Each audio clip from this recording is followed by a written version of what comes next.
Chapter 10.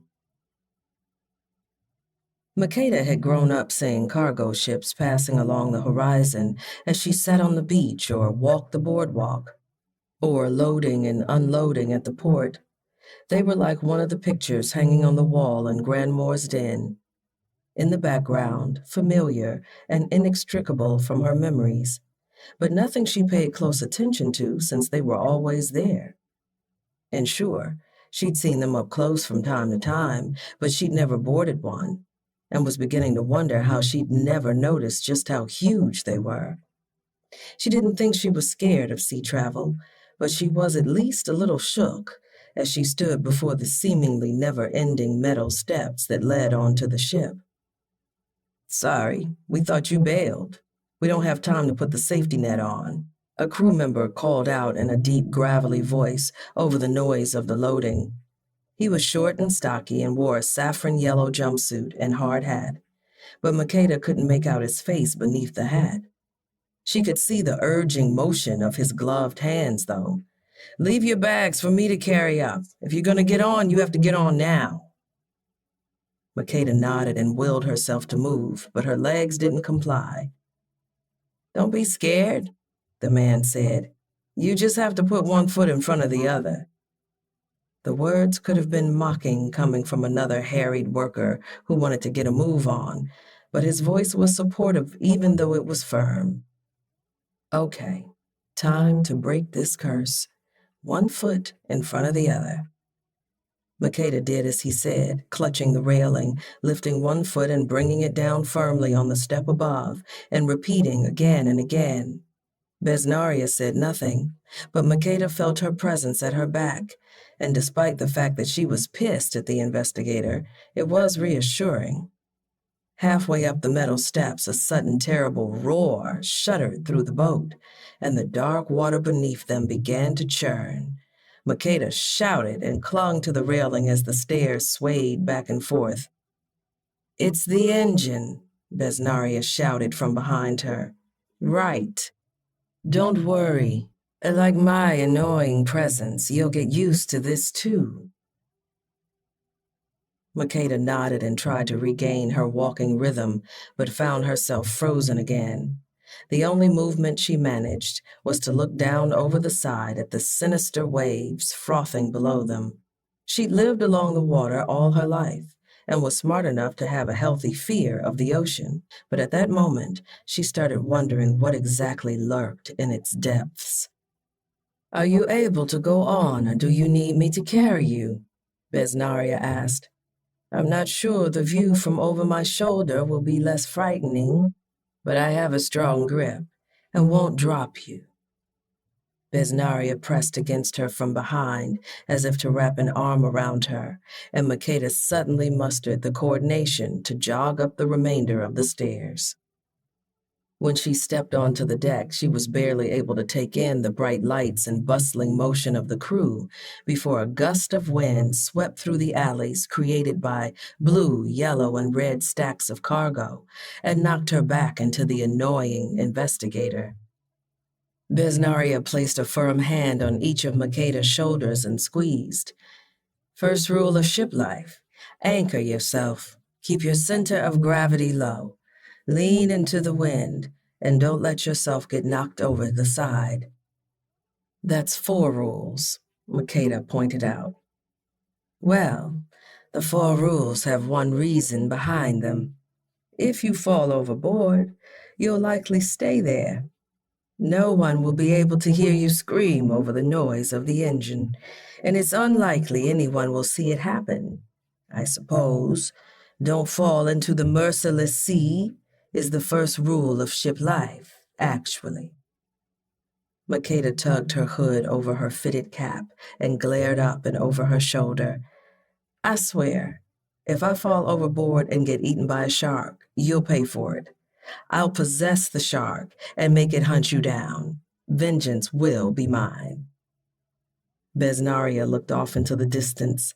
A habit Makeda was learning meant the woman was probably thinking up some strange scenario. "What if you get rescued by dolphins and have a once-in-a-lifetime communion with nature instead? I think that would make it worthwhile. Communing with dolphins wouldn't make up for falling off a giant boat, Makeda shouted.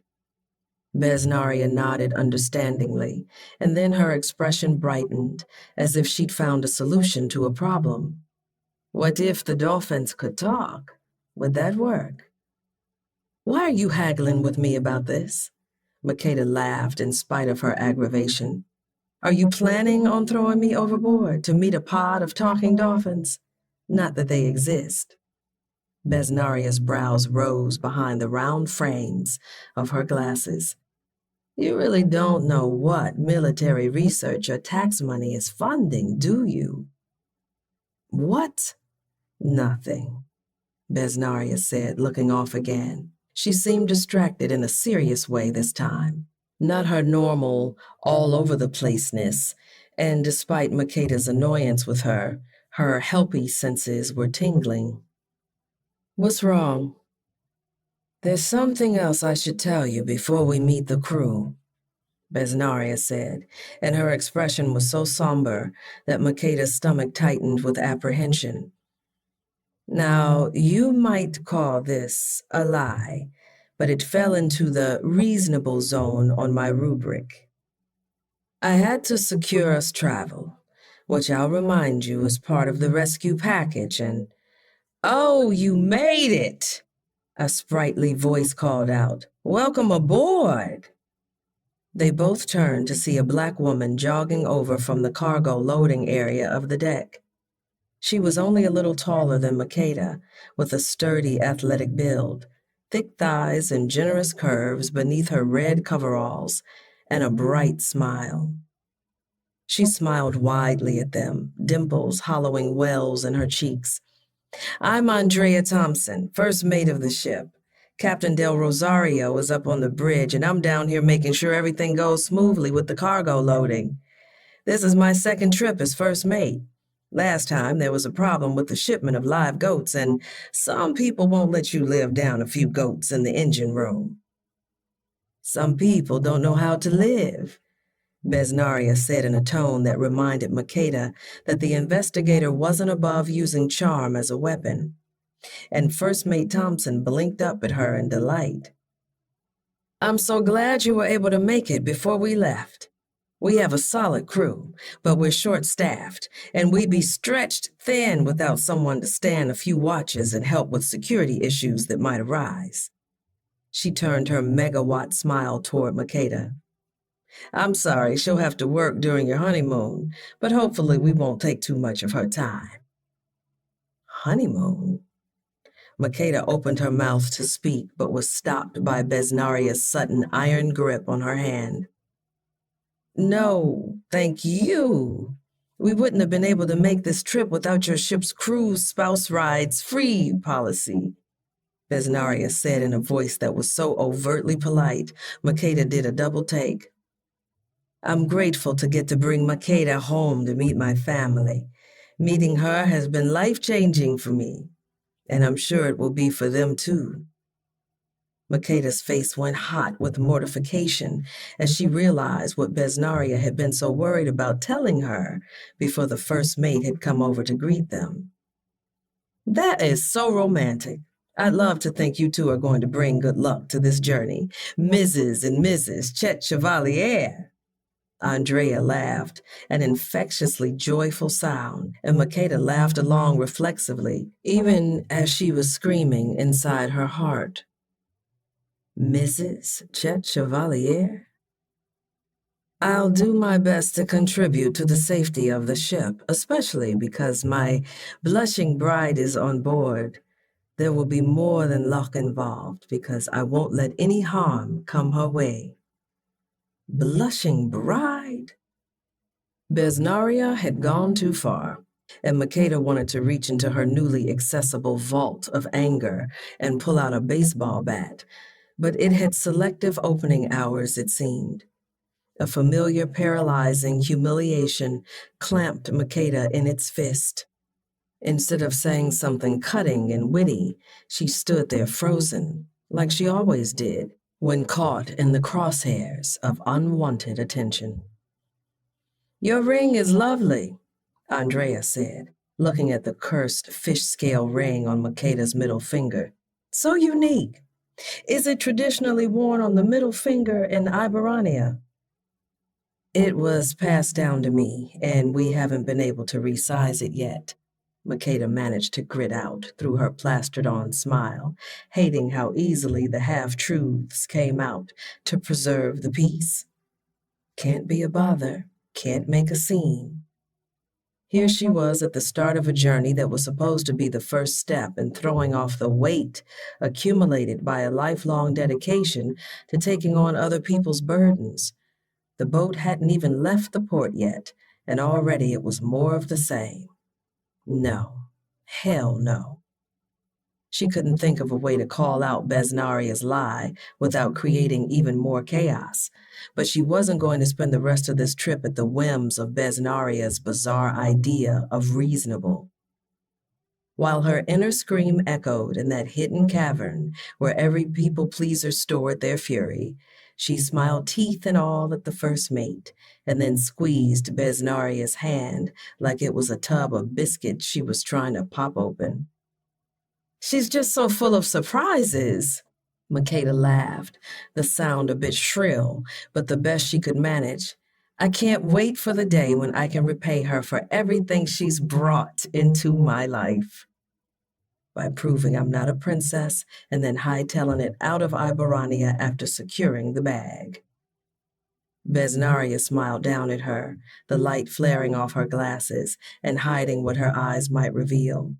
One thing I love about my wife is that she's so resilient and forgiving and a pacifist.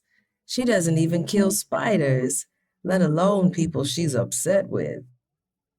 I will destroy a spider if it wrongs me, Makeda said sweetly. Thompson, someone called out. The first mate's smile faltered and she glanced back toward the containers. A tall, brown-skinned man with a goatee held his hand out in their direction, as if he'd just beckoned Thompson and then went back to his work. He wore a hard hat and red coveralls like the rest of the people working on the deck, and was talking to a slightly shorter and lighter-skinned man in the same outfit. His fingers curled in a beckoning motion, and then he glanced sharply in their direction. Makeda wasn't even in his direct line of sight, and she wanted to cower. There was sternness, which she enjoyed, and there was whatever this guy was doling out. Chief Engineer Santos wants to go over some things before we head out, but AK will take over for me. Andrea adjusted her collar and straightened her hard hat. Our steward, he's kind of like I guess in terms you'd understand, he's like the butler of the ship. He'll show you to your quarters, where you can relax until the kickoff meeting starts after we've left the port and are out at sea. She gave them a final nod and then walked briskly toward the chief engineer, giving the steward a polite dip of her head as she passed him. He wore a saffron jumpsuit like the man who'd ushered them aboard, and a few people working in the cargo area. His golden brown complexion and dark brown eyes made her think he was likely of Southeast Asian descent. Hello, welcome aboard, the man said as he reached them, his voice lilted with an accent that curled warmly around R's and L's and dipped into vowels like they were cool drinks on a warm day. His face was angular and might have been severe except for his eyes, which were startlingly kind. His expression was open and friendly, despite the hollows at his cheeks and creases around his eyes. I'm AK, the ship's steward. I handle organizing meals, housekeeping, accounting, all kinds of things, really. I'm sure I was introduced as the butler, but I'm more the ship's multi-tool, he said, dipping his head in a polite acknowledgement, just as Andrea had done when she passed him. AK? Besnaria said, stepping between Makeda and the steward to lean down and examine his face. AK, you say? Does that stand for anything? He nodded, the sweaty strands of his hair sliding over his eyes. Yes. Do I know you from somewhere? Besnaria was staring him down, but he continued to smile comfortably. Possibly. People's paths cross all the time in this world, and in mysterious ways. He wasn't being sarcastic. His words were straightforward, even though they took a detour around answering the question. You look very much like I'm a 30-something-year-old Asian man, AK said, cutting Bez off firmly, but with no malice. When I'm traveling in the West, people always think I look like someone who isn't me.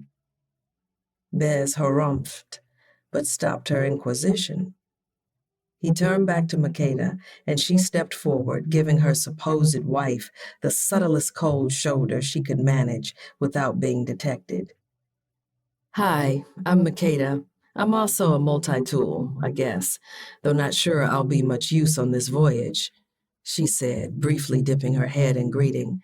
This is my first time on a ship like this, and my first time traveling far from home. Are you scared? He asked. The question was unexpected. It wasn't something people asked outright. He leaned forward, as if making sure he could hear over the sound of the engine. A little, she admitted. Not as much as I thought I'd be, though. You're doing much better than me. I was terrified the first time I was on a ship, he said. I was with my friend who comes from a land of lakes and rivers, but I'd spent most of my life in the mountains. I was scared of the ocean, of the waves, of the way the ship rolled and the strange sounds it made. Fear is rational, and learning to live with it is part of the journey, for me at least. I'm not scared of anything, Besnaria said blithely. Definitely not the ocean, or bad things that might happen on ships.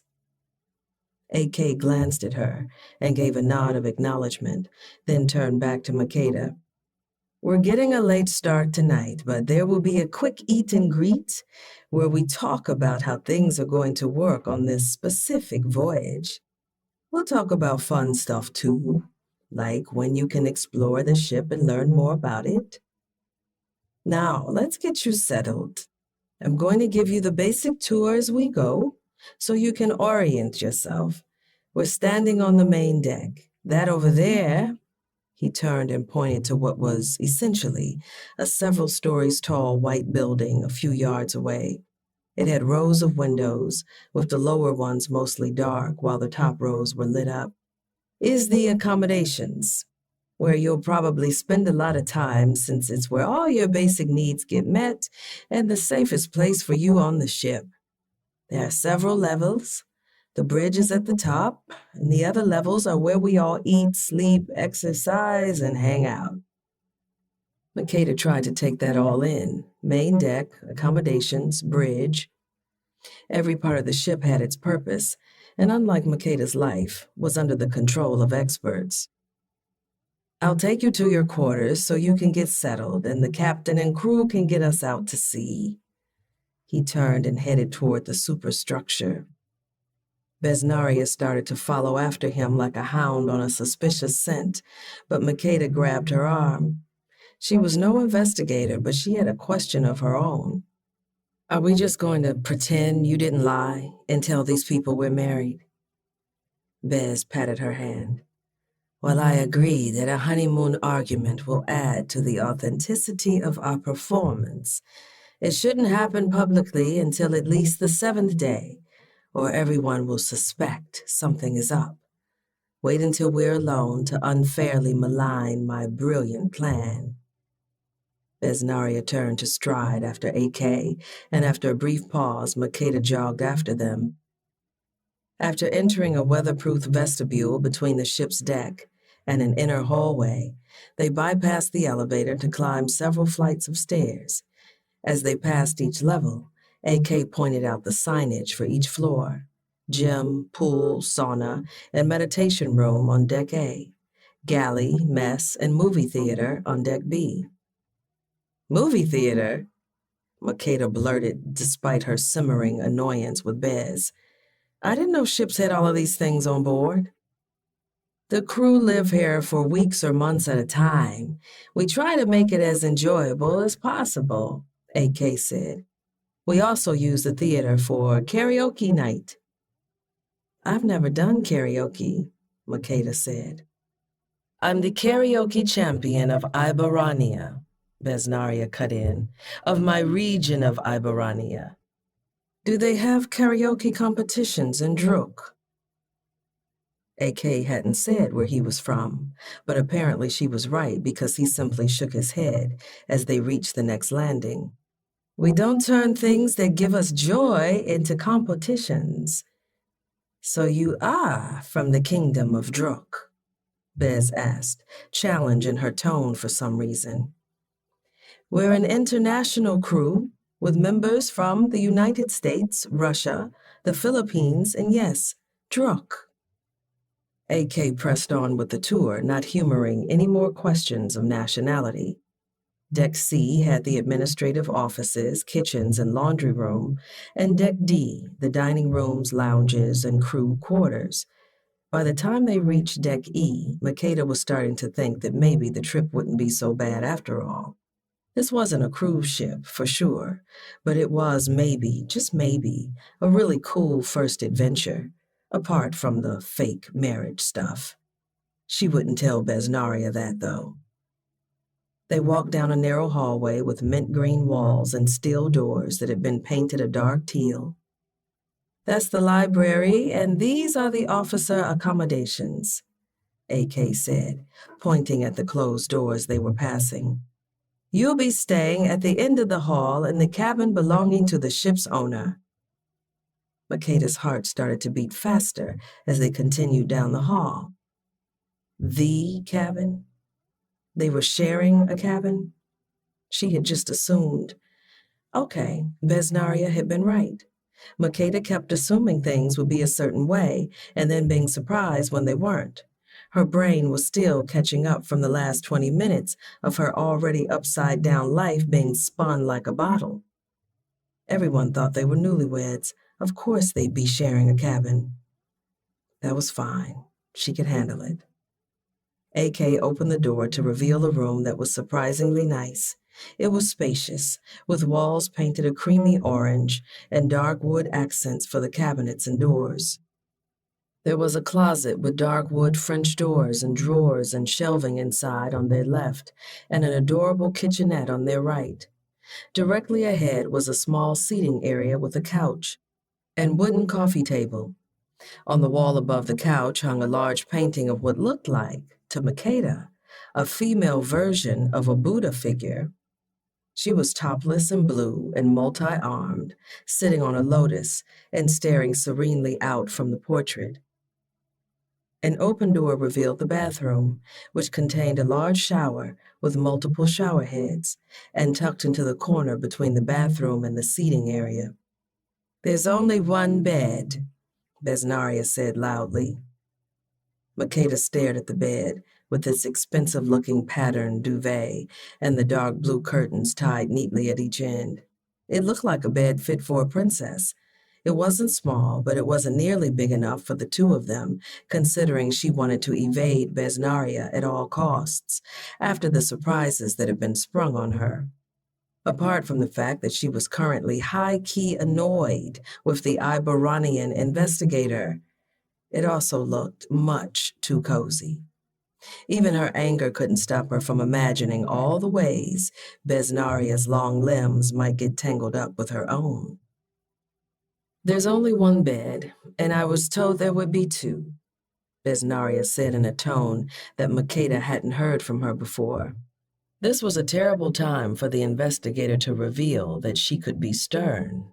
If chaos was a wavelength that most attracted Makeda, sternness increased its bandwidth.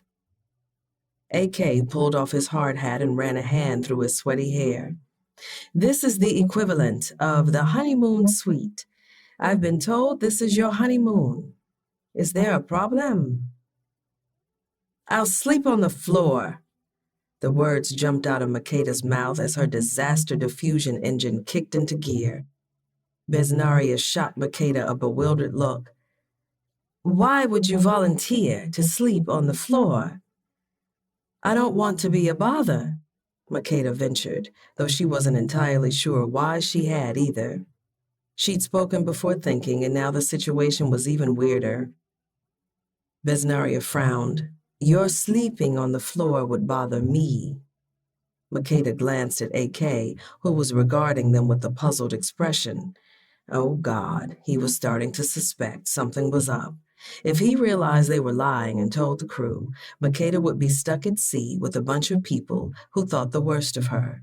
She'd pay the price for someone dragging her into their princess fantasy again. Of course it would. We'll share, of course, she said, glancing at AK to show him that everything was totally normal and super legit. I don't like sharing, Sea Snail. My bed or anything else, you know that. She smiled at her, a slow, seductive tilt of her mouth that Makeda hadn't seen before. Makeda's cheeks flushed at the expertly balanced insinuation in Besnaria's sing-song voice. Bez was aware AK was there, and she was putting on a show. Why else would she look at Makeda like that? AK looked back and forth between them. I'm confused. Because you're married, so... Bez cut him off with a dramatic flourish of her hand. Even less reason to share a bed. I spend all day with her. I'm going to spend the rest of my life with her. I prefer to sleep alone. How bizarre to force yourself to sleep next to someone every night, absorbing their exhalations and having their microscopic skin cells shed on you just because you love them. Makeda added another item to the list of reasons Besnaria was a no-good life ruiner. She'd probably never be able to sleep next to someone again without thinking about that. Bez walked back and forth beside the bed, and then stopped to stare down at it like she was considering tearing it in half. I prefer that we both have a refreshing and stress-free sleep, and then share a bed when the mood strikes, however many times a day that might be. She glanced at Makeda and winked. Anyone watching might think the woman truly wanted her, and Makeda added that to her list too. Tricking her into a fake marriage was one thing, but looking at her like it was true was almost cruel. AK gripped his chin between thumb and forefinger and pursed his lips. You know what? You're right. The world tells us that married couples must sleep in the same bed without acknowledging it can be an act of personal sacrifice done to show love and devotion. I imagine many people don't like it and even feel trapped by this idea that society has created. You've given me something to think about, and I appreciate that. Then he caught Besnaria's gaze. That said, reshuffling rooms at this moment would disturb the crew and start the voyage off with imbalanced energy. I believe one of you can fit onto the couch. He clapped. Thanks for your understanding. A crew member will come get you for the midnight snack meeting. One more question, Bez said. Your initials. They stand for... He stepped out and shut the door. The nerve of him. He really thinks he can fool me? Besnaria muttered to herself. Top 10 junior investigator of the World Federation of Monarchists? Makeda glared at Bez, who was also glaring, but at the door AK had closed in her face. We need to discuss how you share information with me, Makeda said as calmly as she could. Well, I have to be 100% certain it's him, Besnaria said, her tone distant, as if she wasn't even paying attention to Makeda. Right now, I'm only 94% certain. I'm talking about us, this ship, this honeymoon suite. The tension in Makeda's voice ratcheted up with each phrase as the reality of the situation became more apparent. Besnaria looked down at her, not a shred of contrition on her face. I share information when it becomes relevant. If I had tried to tell you all of this while I was in the midst of handling things, it would have led to confusion. Do you think our current situation isn't confusing somehow? Makeda just barely kept her voice down. It's not confusing at all. We needed free transportation to Iberania, and we have it. We needed room and board, and we have it. Bez gestured around the cabin. They think I'm your wife, Makeda whispered angrily. Yes, we've established that.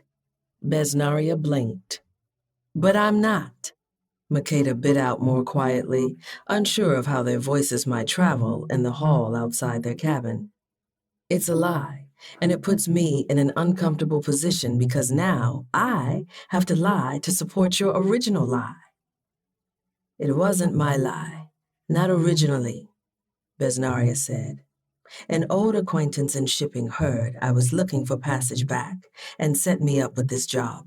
I asked him if it was possible to bring a guest to share my cabin for free, and he said, crew members are allowed to bring spouses.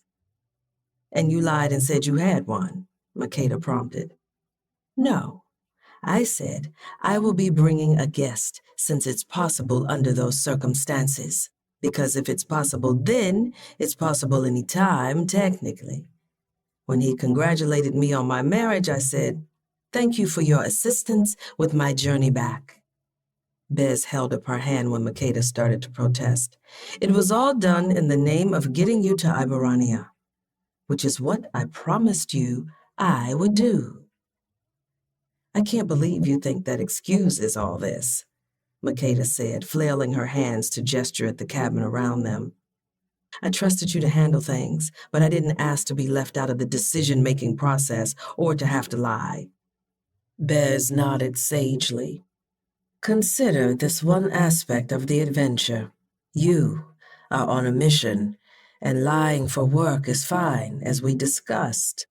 Besides, if you're taking this lost heir endeavor seriously, there will be more trying tasks than pretending to be married to me. Makeda scoffed. Really? I can't think of any. Were there really no other options to pay for room and board? Having to shovel coal in the engine room would have been preferable. It's the 21st century, Bez said dryly. Ships don't use coal. Yes, it's the 21st century, which is why we should be on a plane right now. Makeda realized something that would have occurred to her earlier if she hadn't been so overwhelmed by the sheer improbability of the situation she was in. Wait, we're doing this so I could ride for free? Why didn't your monarchist bosses pay for our travel? Bez's expression didn't change drastically, but for the first time since they'd met, she dropped her gaze instead of holding it until Makeda blinked or looked away. There have been some communications issues, as well as a matter of budget restraints. Great. So I'm stuck playing your wife because you work for cheapskates. Makeda was trying not to raise her voice, but she was a planner, and every assumption she'd made about the way things would work out had been based on a foundation that, at the very least, the World Federation of Monarchists was a legit organization that would spring for an economy flight. Bez lifted her chin as if she was the one who had reason to be upset. Do you know how many times I've been castigated for not making someone my wife? And here you've achieved it after only having to tolerate me for a few days. You should be happy. Makeda just stared at Besnaria for a moment, old shame rising to meet new anger. How many times had she accepted scraps while telling herself asking for more was being greedy? You know what would have made me happy? If you told me what was going on, so we could come up with a plan together. Instead, you put me in this ridiculous situation and expect me to be grateful. You owe me an apology, at the very least. Makeda stared at Bez, her heartbeat sounding in her ears.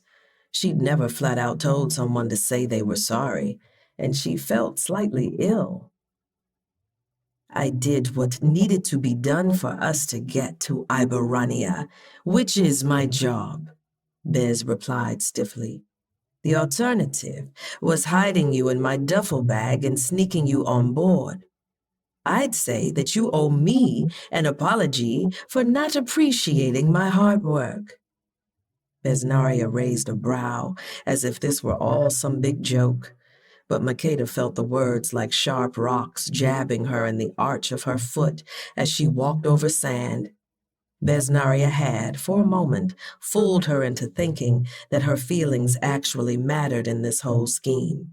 But this was a good reminder that, to the investigator, Makeda was an assignment that needed to be completed. "You know what? Whatever," she bit out. "Just stay out of my face for the rest of this trip, okay?" "I'll try, but cannot promise anything given the size of this cabin." Besnaria strode over to the couch and dropped heavily onto it, bouncing up and down aggressively. "Harder than the boulder of Calbeta," she muttered, then lifted her gaze to Makeda's. "Maybe we should share the bed, like you want to. It's only for a short while and can be counted as one of the hardships of the recovery mission. We can sleep head to foot, so I'll be out of your face." Makeda was busy opening drawers and inspecting shelves, already planning where her clothing would go. She pulled out the ship's map and stared at it sulkily, even though she wasn't reading it. "I don't want to sleep next to you, especially if it's such a hardship, and I definitely don't want to sleep next to your feet." Besnaria chuckled, the sound making a vein in Makeda's temple throb. "You volunteer to sleep on the floor when even a chihuahua demands a place on the pillow. So I don't think you have strong preferences on that matter. For what it's worth, I don't find sleeping next to you specifically a hardship. I like sleeping alone, and if someone is in my bed, I want it to be because she chose to be there. So there are no misunderstandings." "Believe me, there won't be any," Makeda said, even as her stomach went tight at the thought of them lying side by side. "Just two grown adults sharing a bed."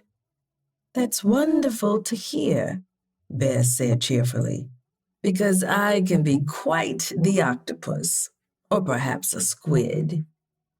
"What?" Makeda looked around the room as if the meaning of the woman's strange words could be found. Her gaze landed on the painting, where the goddess's expression seemed to respond. "I don't know what she's talking about either." Besnaria spread her arms and legs wide. "I don't like sharing a bed, but when I do," she wrapped her arms dramatically around herself, "I grab anyone near me with my tentacles." Her lips pursed and her cheeks caved in as she made a suction cup noise. It should have been off-putting, but caused indecent tentacle thoughts to slither into regions they should not have been slithering for Makeda given how angry she was. She curled her lip, then turned to look out the window. High stacks of containers spread out across the foredeck like a cityscape, and beyond that were the dark ocean and the dark sky, with no separation between them. The ship began moving, pushing them forward into what could be everything and nothing, the unseen. She inhaled deeply and began to do what always gave her a sense of purpose. She started making a plan. She was still pissed, but Bez had actually given her a fantastic opportunity to practice her new discipline, not putting up with people's shit. She could spend the remainder of the voyage angry and disappointed, or she could finally put all those years of making a way out of no way for other people and apply the skill to herself. She shut the curtain. "It's going to be an interesting voyage." Besnaria made another octopus suction noise in agreement.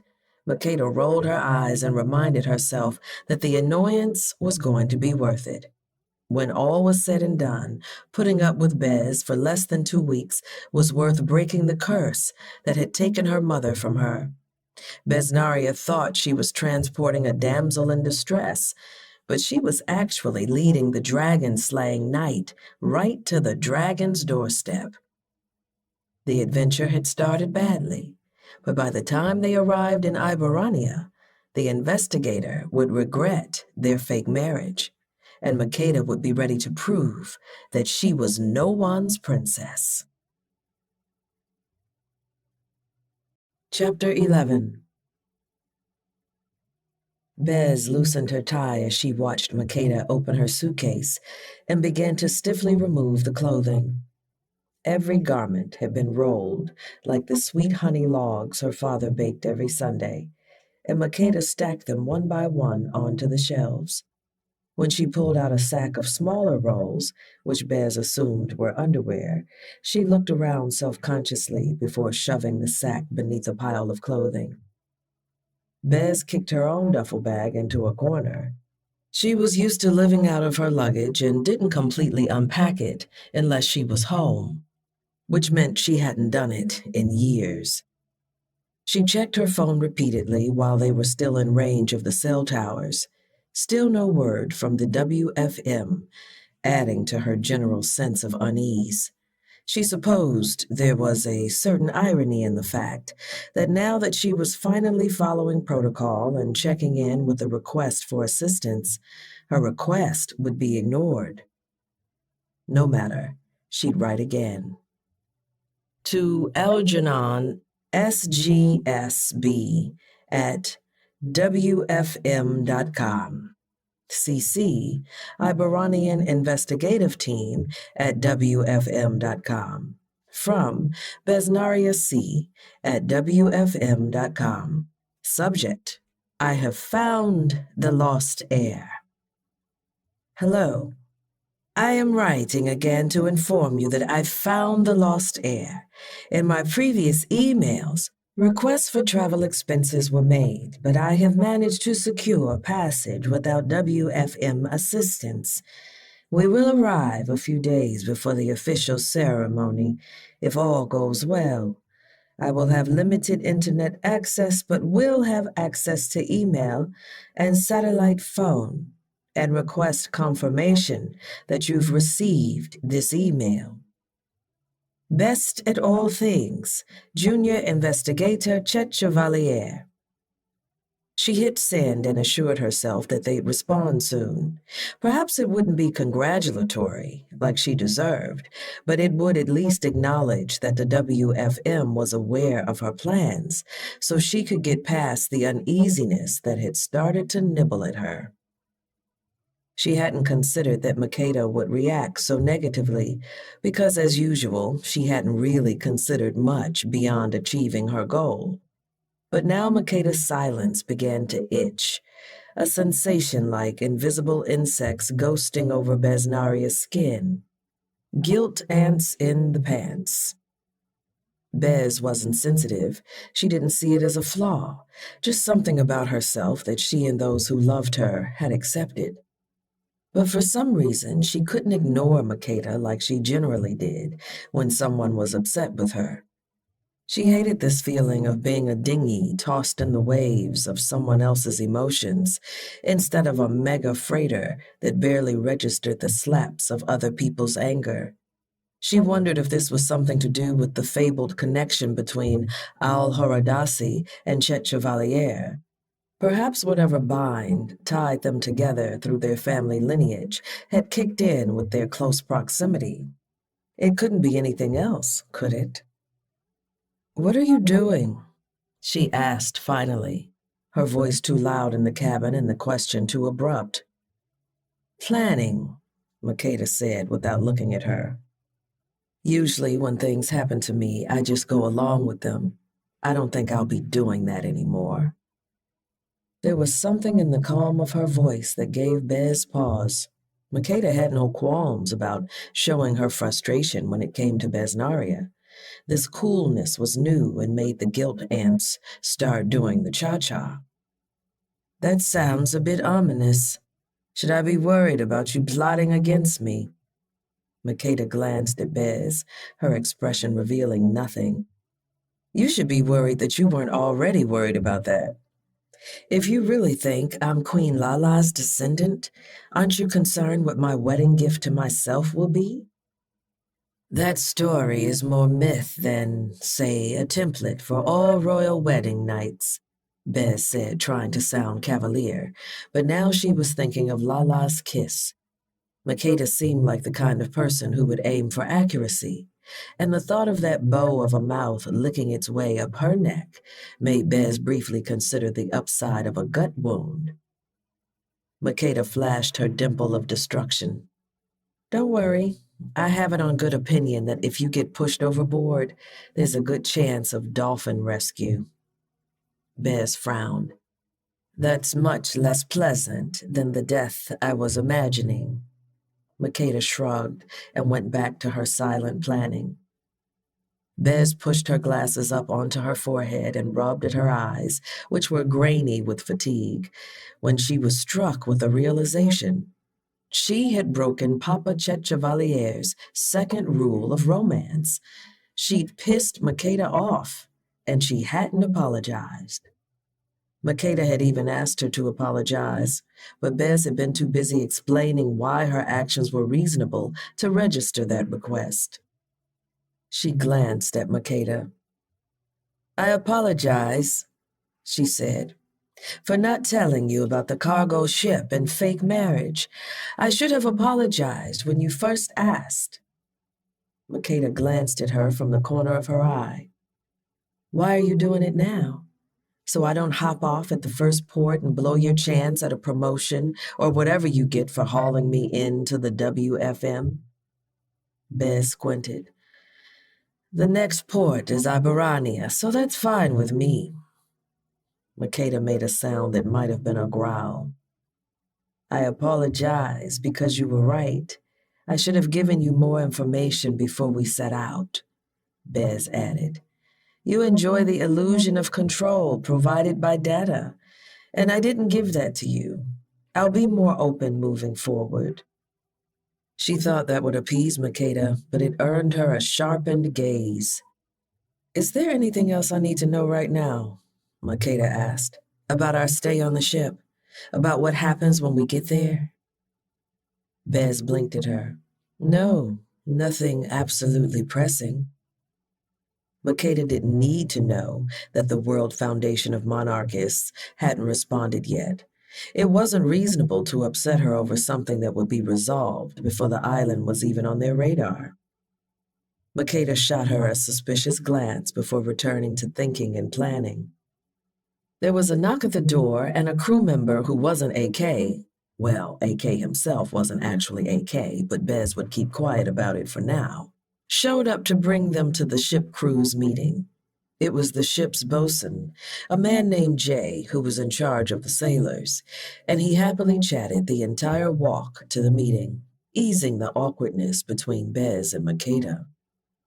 There were only a few people crammed into the mess hall, decorated with the orange and teal accents often found in traditional Druckian design, as well as more modern aspects like a large flat-screen television. Vesnaria could see why she'd been allowed on board. There were only about 10 crew in the room, with the other 4 people at their posts. This was the minimum crew required, though often not enough to actually run a ship for long trips, given the human need for sleep and rest. Captain Del Rosario, a short man with a square jaw and dark eyes, stood at the front of the room. He was flanked by Thompson and Santos, while the other crew members sat on the long sectional couch or at the few wooden tables. All 3 nodded a greeting at Bez and Makeda. Del Rosario and Thompson smiled. Santos did not. Bez didn't take it personally. In many ways, she preferred people like Santos, who were unfriendly with everyone. They were vastly easier to interact with because they made it perfectly clear what they expected from people, and that no one would live up to it. Okay, everyone knows one another, of course, Captain Del Rosario said in accented English, and the room filled with happy assent from the crew and attendants. But we have a couple of newbies on this ride, so I'm going to do a quick roll call. He glanced at Bez and Makeda, then motioned to the group in front of him. Representing the ratings, we have Bosun J, along with Dima, Chuck, and Tinsy. The group on one length of the sectional said hello and smiled and waved. Chuck, who had ushered them onto the ship earlier, gave Makeda a head dip and a smile. They all seemed, to Bez's trained eye, to be Druckian, like the steward, which would make sense given what she suspected. Our second mate, Medea, is on the bridge. Over here we have Jamila, one of our engineering crew. The woman waved stiffly, decidedly less relaxed than the ratings as they gave their hellos, which was understandable given that she worked under Santos. Greg, the second engineer, and Peter, the oil man, are down in the engine room. And then there's the ship's steward, AK, who you already met, Thompson said, gesturing toward the man who stood off to the side, helping two people set out trays of baguette sandwiches and baskets of potato chips. And the galley staff, Chef Rick and Assistant Chef Dana. Hi, everyone, Makeda said. I'm just here to support Besnaria and get to Iberania, but I look forward to getting to know everyone and learning more about the ship and what you all do. If I can help with anything at all, let me know. The bitter undertone was gone from her voice. In fact, it was citrus bright and served as a reminder to Bez that she didn't actually know Makeda. She had expected her ward to be shy and unsure of herself in the face of this strange situation and all of these unfamiliar people, but she seemed completely at ease being the center of attention. Was this the innate leadership of the Al-Horadasi line? Hello, Bez said, pulling her gaze from Makeda. I will be handling a daily watch shift and security if needed, and look forward to working with everyone. She receded to the back of the room so she could stand against the wall, the better to watch the crew and their behaviors. Makeda moved back with her. Congratulations on your marriage, the chief engineer said, then added, I hope that you know you can't spend your watch shifts entertaining your wife. Bez slid her arm around Makeda's waist. You'll find I'm able to manage both with no complaints from the crew. Or my boo, chief engineer. That earned laughter from both the crew and the other officers, though Makeda stood stiffly at her side. Bez moved to pull her arm away, but Makeda clamped her own arm over it, holding it in place. Little by little, first in her arms, then her back, Makeda began to relax into the embrace. Bez glanced down at her. Makeda's expression was calm, her focus entirely on the captain as he began to discuss some of the events that had led to the ship's delayed departure from the port and what the rest of the journey would be like. They stood that way for several minutes, Bez growing increasingly warm despite the cool air in the room as Makeda relaxed into her. Bez wasn't listening to the captain and crew as they bantered back and forth, though the drone of their voices hummed somewhere behind a wall of frantically flickering fireflies. As the meeting broke up and the crew started to filter to their tables, Makeda looked up to catch Bez's eye. Her brow creased and she stood on tiptoe. The thick fabric of her sweatshirt didn't serve as much padding as she pressed into Bez to maintain her balance. What's wrong? She whispered, her breath a caress over the sensitive skin of Bez's ear. I'm confused, Bez replied in a low voice. You were angry at my subterfuge, but now you're not. Makeda smiled, the sweetness of it making Bez feel like the ship had just listed. It might have been the first time Makeda smiled at her and not just in her presence. Certainly the first time she'd done it with her face so close and her gaze so determined. And Bez was discovering there was a world of difference. Dimple of destruction indeed.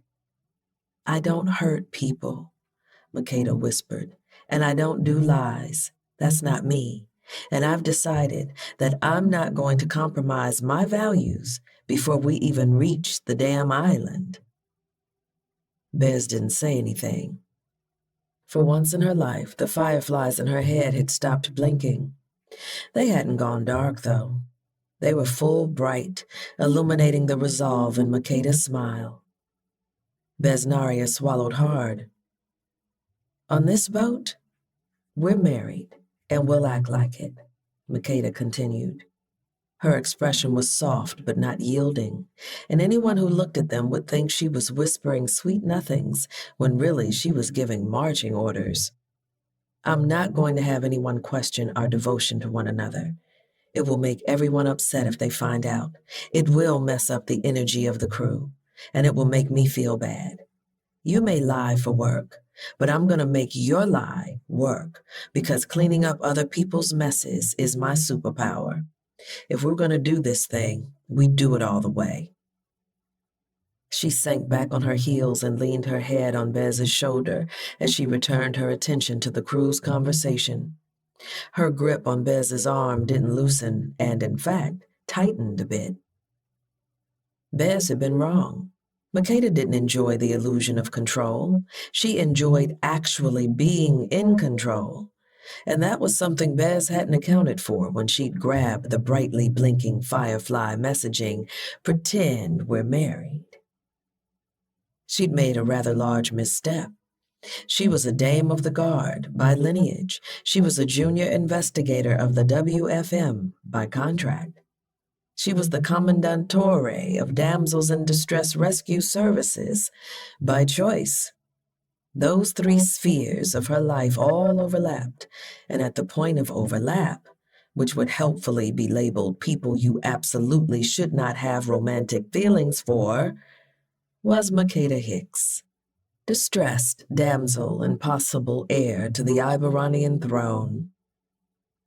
Bez had found Makeda attractive from the beginning, and when the opportunity had arisen, had leaned in for a kiss and been met with a bash in the teeth. Lesson learned. But seeing this fierceness in Makeda awakened a new sensation that wasn't simple duty or desire. It was a problem, was what it was. Right, Bez managed hoarsely. Make it work. She understood what Makeda must have felt like now, being told they were married and being unable to ask questions immediately, because she suddenly needed to know what Makeda meant by do it all the way. What did all the way entail? What was it? Clearly, she wanted to perform acts of affection. Only in public? What about in their room? What about in that single bed? She teasingly told Makeda she was an octopus, but what kind of sleeper was Makeda? How would she respond if Bez accidentally ensnared her? She thought she would push her away, given how angry she was, but now she was pressed against Bez as if it was entirely natural, as if she enjoyed it. Makeda tugged her toward their table. Dima and Captain Del Rosario sat across from her, Makeda beside her, and AK and Thompson at either end of the table. Is there no hierarchy on this ship? Bez asked after swallowing a mouthful of crisp, chewy baguette, pork belly, and vegetables. The officers don't have their own lounge. Usually a chain of command required enforced separation, a reminder of who was in charge and who was not. At the WFM, it meant people like Lord Higgins sat in a teal costume on a fake throne, while other people did what he told them. On cargo ships, it meant some people ate in the fancy officers' mess, and others ate in a mess with cheap chairs and tables and even cheaper silverware. No, Captain Del Rosario said. One of the reasons I feel lucky to be captain of the Virginia Queen is that it's owned by a shipping company that actually cares for its employees. It's based out of Druk, where most of the ratings are from, Thompson said. You know, the kingdom where happiness is seen as the most important human right. Those values are part of the company's values. Oh yes, Druk is the gold standard of kingdoms, Bez said, apart from their prince, who's been shirking his royal duties for the last decade or so, while his sisters manage things. Our prince is on a quest for enlightenment. Dima said with an edge to her voice. One must see the world and know all it contains, good and evil, before one can hope to be worthy of the Sun Throne. AK took a conveniently large bite of banh mi that prevented him from adding his thoughts to the conversation. Captain Del Rosario pointed a fork at Bez. I've worked for some bad companies. Terrible. From the way they treated us, it was obvious they didn't see staff as human. Here we are offered good pay, great benefits, on-board mental health services, and no one is better than anyone else. But aren't you the captain? Bez asked. You're supposed to believe you're better than everyone else. That was how the world worked, and once Bez had thought it was supposed to.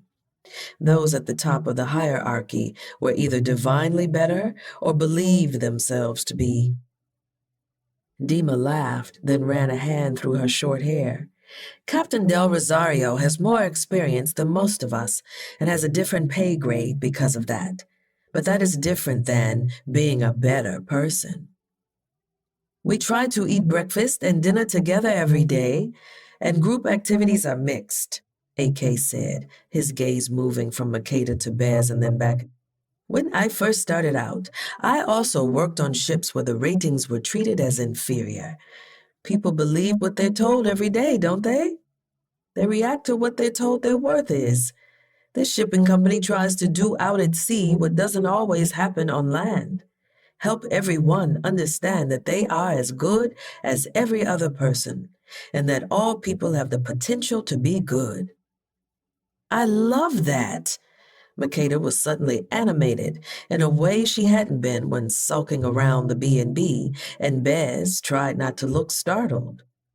I tried to do something similar at my last job, because there was this weird rift between the managers, the cashiers, and the stock people. But my manager said that kumbaya crap isn't going to fly with everyone, so we didn't even try. That's the thing. You have to try. It's an experiment in how people might live and work together in a society without one person being superior to another, I suppose, AK said before tucking back into his sandwich. Bez took note that everyone was deferring to the ship's steward instead of the captain. We do usually have lunch separately, though, Dima added around a mouthful of sandwich. And we have our own private lounges as well as the mixed one, because this is a workplace, and we're in tighter quarters than any office. Sometimes we need space away from one another so that we don't blow up at each other. Right, Thompson said. Even people you truly care about can get on your last darn nerve after days at sea, especially when the crew is stretched thin.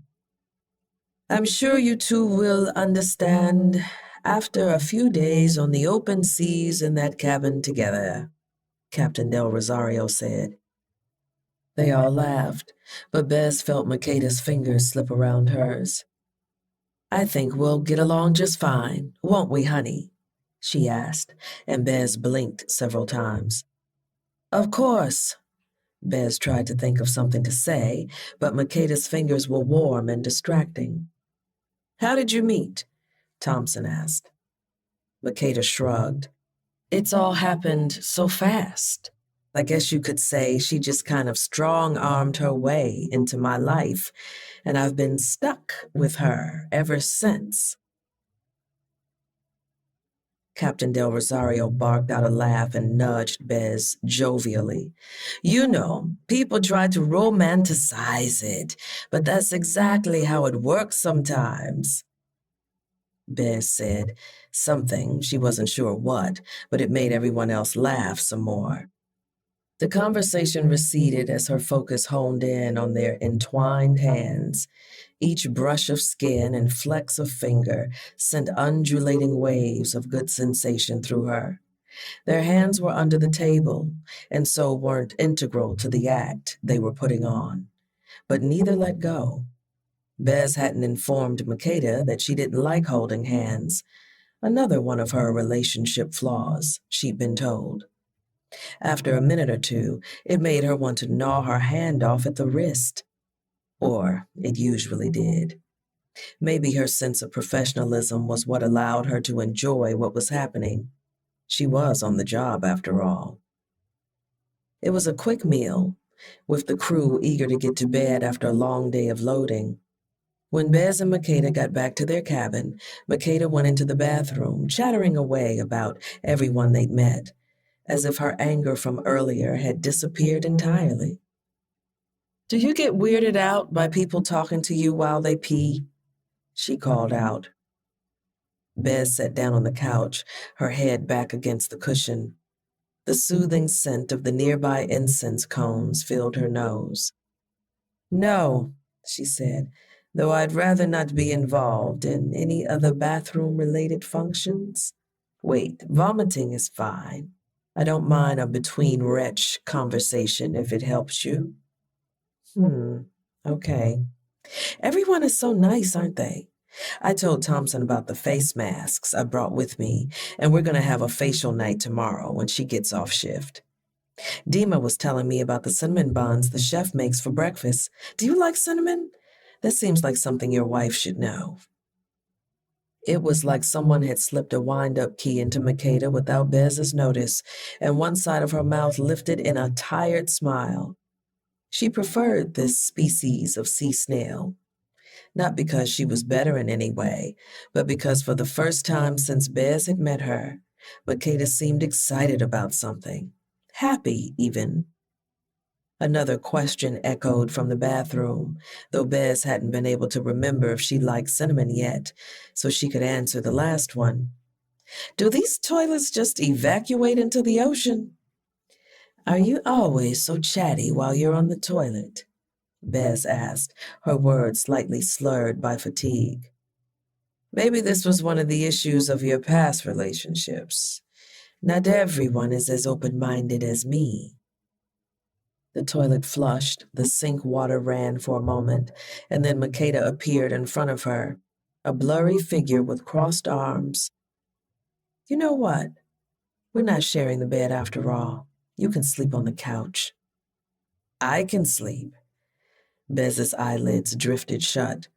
In that moment, all of the travel and research and investigating she'd been doing for months, and all of the relief she hadn't yet allowed herself to feel since they'd boarded the ship, pushed her down into the rock-hard couch and made it soft as seagrass beneath her. Henna Jetta had told Bez for years and years that she should live her own life, that she was not beholden to the past glory of the Chet Chevaliers and Al Haradasis, or to a promise she'd made when she was a child.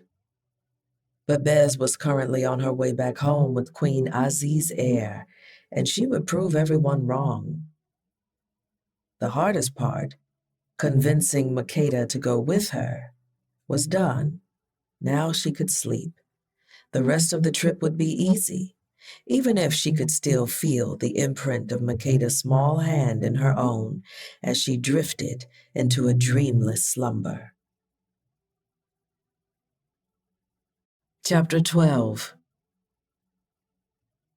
The next morning, Makeda awoke to the scent of coffee brewing and the sound of a guest singing in the shower, as if they wanted everyone in the B&B to hear them. The house was also moving. Bouncing?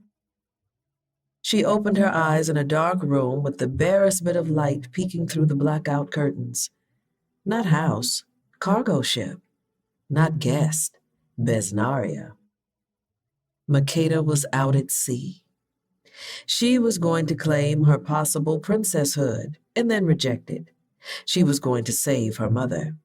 And to do that, she was going to have to be in even closer quarters with Besnaria than she tried to avoid at the Golden Crown. The night before, the investigator had passed out cold on the couch, and no amount of tugging or prodding had been enough to wake her. Makeda, exhausted herself and not trying to throw her back out or sleep in a bed with someone with their outside clothes on, had draped one of the extra blankets over the investigator, showered, and curled up in the bed. She thought the rocking of the ship, unfamiliar setting, and nerves about the adventure she was undertaking would keep her up all night. but she'd drop into a deep sleep as soon as her bonnet hit the pillow. Now she lay in bed as warbled lyrics in an unfamiliar language erased the last vestiges of her dream, an anxiety adventure in which she'd mistakenly added a nude photo of herself to Grab Right's weekly sales circular and had to collect them all as customers tried to flip through them. Vesnaria's voice wasn't angelic by any means, but there was something endearing in the way she was off-key one moment and pitch-perfect the next. It took Makeda almost a full song to realize that she was listening to Bez sing in the nude, which jolted her fully awake. The singing stopped and the sound of running water tapered off. Soon Besnaria would come out into the living space, and they would have to talk about what exactly they were doing.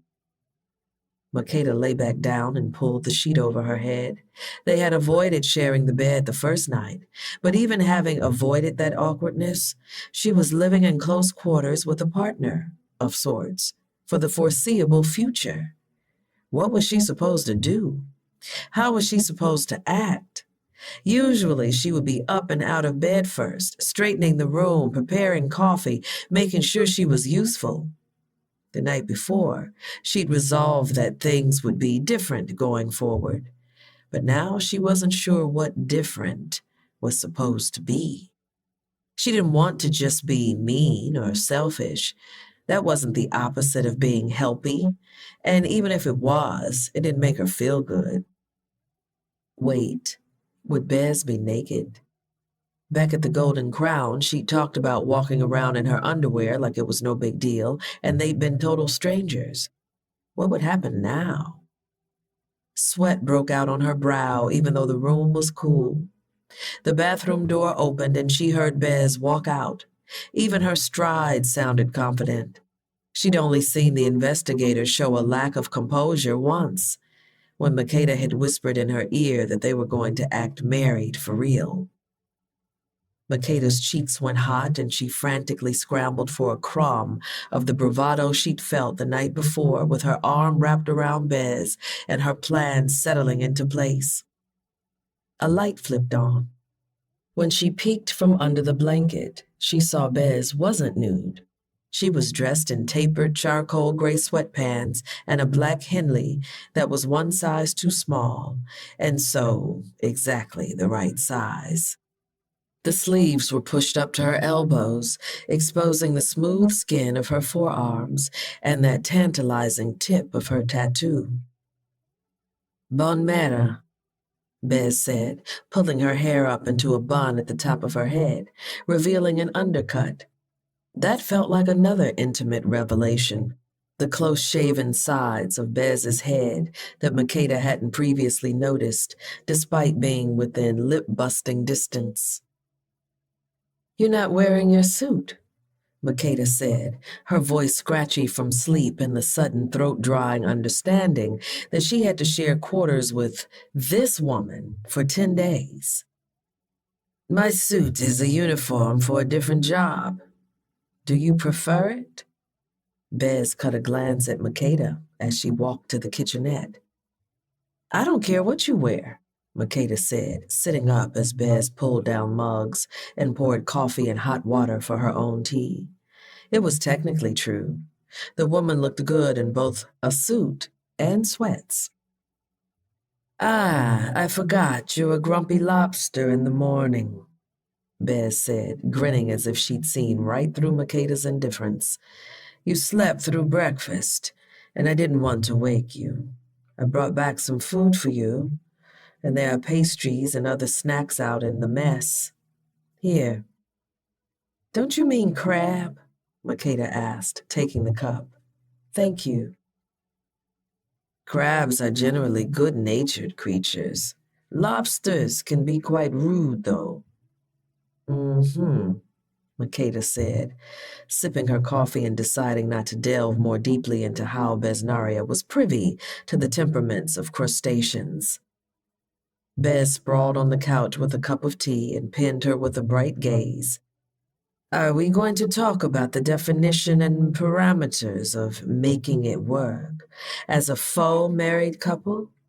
I'm glad that you're no longer angry about the situation, but I didn't think you'd be so eager. Didn't you say you'd prefer shoveling coal to pretending to be my wife? She sounded a bit too pleased with the change in the situation. Makeda rolled her eyes. Don't get a big head. I decided that I'm going to use this as practice. Practice? Bez glanced at her, interest dancing in her amber eyes. Makeda felt her lips press together, her body instinctively fighting against revealing anything like vulnerability. But she laid down the rules of their relationship herself, and talking about the practice would be practice in itself. Practice pretending to be something I'm not, like a princess, she said. Right. I told you that you seem more like a queen. I do believe I'm the one with actual professional experience here. Makeda would have pulled the sheet over her head again if she wouldn't risk spilling her coffee. Bez squinted at her. What else? That doesn't explain your change of heart. Usually it was Makeda asking the intrusive questions. Being fake married to an investigator was going to be a problem. Relationship practice, she said almost defiantly, her chin lifting. All my past relationships have been me giving and someone else taking. A lot of that was my fault, if I'm honest. But after getting dumped and fired, I tried to do things differently. I decided I wasn't going to let myself be used ever again. And then I found myself pulled into a fake marriage I had no say in on a ship I was misled into getting onto and heading toward an island I've been trying to forget existed. Bez blinked several times. Go on. Makeda let out a long breath, sorting through motivations that were still somewhat unclear. Every instinct urged her not to share what she'd been thinking, fodder for ridicule, but she could feel the ship's engine in her bones and feel the waves bumping along its hull. Like the Ferris wheel, this wasn't solid ground. It was a place where she could indulge her fantasies because they wouldn't affect her life at all when her feet landed firmly back on the solid ground of reality. I've decided that we, you and I, have to act like a real couple outside this room because I don't want anyone to find out we're lying. But I also want to do the things I wish I'd done in past relationships, like being independent and not brushing aside things that upset me and asking for what I want and need without feeling guilty. Just saying it out loud made her feel like she'd stripped nude, and not in a fun way. She waited for Besnaria to laugh or make fun of her, but she was still looking at her with that serious expression, like Makeda wasn't making a fool of herself. And you want to practice that with me? Bez asked, and Makeda rolled her head to the side. You're the only person I can practice it with, for now. Even if it's just 10 days, I can use this time to do what I've never managed in real life, Makeda said. If I'm going to pretend I care about being royalty, I can pretend to have standards for myself. Bez leaned back on the couch, propping her long legs up on the coffee table before taking a pensive sip of her tea. That seems like a reasonable plan, she said. I love playing a role. It's one of the best parts of being an investigator. Makeda internally winced, thinking of their near kisses after Bez had said herself that she intended to charm Makeda into giving her what she wanted. And now here they were on the ship. This would also be covered under the rules of our contract, since your past relationship style has caused you distress, Besnaria continued. I think we should keep up the act inside the room, too. It will be less jarring than having to change arbitrarily because we cross a threshold and leave less chance of one of us slipping up. She held Makeda's gaze, unblinking this time. Makeda was glad she had just swallowed her coffee because she would have definitely choked on it. She nodded. That's a good idea. Inside the room, too. Neither spoke for a moment, and Makeda thought about the tension that seemed to sometimes burst into life between them. Could all of that be an act? And even if it was, did she care? There are limits to how far our act can go. For those same reasons, Besnaria added. Her gaze lingered on Makeda in a way that felt like it was expanding possibilities instead of shutting them down. Oh, that should have been good news for Makeda, but she felt an odd sense of frustration. Why? I'm asking because I explain the rules I'm operating by, so you should do the same. Not because I want to go past certain limits. She tried to maintain Besnaria's all-seeing, unblinking gaze and hoped the woman couldn't tell that her cheeks were hotter than the beverage she was drinking. Well, Bez worked her lower lip with her teeth, and Makeda ran her tongue over the healing cut that was the indentation of one of those teeth. There are cultural reasons, but I have agreed to transport you as an investigator of the WFM, and I have sworn to rescue you via the contract we signed before we left. There was nothing in that contract prohibiting relations between you and a client, Makeda pointed out. Was Besnaria making stuff up to let her down gently? It's in the fine print, Besnaria said. No, the fine print only said, romantic entanglement shall not be encouraged or pursued by either party except in specific extenuating circumstances. That's not forbidding anything, more like gently discouraging. Besnaria looked up at her through long lashes. You read the fine print. She might have been flirting if Makeda didn't know she was judging her for past deeds that had made going to Iberania necessary. Makeda huffed. I do, always. When I co-signed that loan for Amber, I knew what I was getting into. I was eager to please, not ignorant. Besnaria nodded. Generally, the people under my protection are in need of my strength, wisdom, and guidance, and are perhaps not at their best decision-making capacity. This hasn't explicitly come up before, but throwing in any kinds of feelings or fucking could be problematic.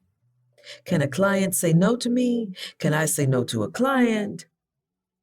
Makeda was so close to asking Bez to say fucking again. Apparently, she was an accent hoe, but that wouldn't help the situation. So you do have some shame, she said instead. I do, Bez said quietly. When she spoke again, it was in her usual sing-song, upbeat tone. Are you disappointed? I can be shameless. There's lots of shameless fun to be had before feelings or fucking into the situation. Makeda shifted on the bed so that her back was against the wall and Bez couldn't see her face. You know, you really are fascinating. I would call you careless, but you toe the line of impropriety too well not to know exactly what you're doing. I'm an expert navigator of fine print and fine lines, Bez said, her voice taking on the slightly distracted tone she used when she was talking just for the sake of it. I don't know much about how a married person should act, unfortunately, so I think I'll be good practice for you if it's some sort of relationship resiliency boot camp you're seeking. Makeda laughed ruefully. I believe that. Bez's head popped up. I'll have you know that my complete lack of relationship skills doesn't stop me from being in high demand. Even on our small island, with everyone and their father knowing I am rude, careless, and easily distracted, I'm quite the pita, straight from the oven. Of course you are, Makeda said, reaching for a pillow with her free hand and tucking it behind her. It makes you even more appealing. To be the person who fixed a walking trash fire of red flags is a badge of honor to some people. By some people, do you mean yourself? Bez asked. She raised her eyebrows and her glasses slid down her nose. Maybe. Makeda thought of the women who'd shared her home, her bed, and her life, but had never really ever shared her heart. She liked doing things for people, but how many of the things she resented having done for others had been attempts to be indispensable? She thought making herself needed was normal, necessary. Otherwise, what would keep someone around? Being a doormat hadn't led to success, but it had seemed logical at the time. She sighed. I guess trying to fix disaster people and hoping they appreciate it isn't the best basis for a relationship. Did it ever occur to you that disaster people don't want to be fixed? Bez asked. I wouldn't know from experience, but I'd hazard that when the right person comes along, we fix ourselves. Just like that, Makeda remembered why she hated opening up to other people.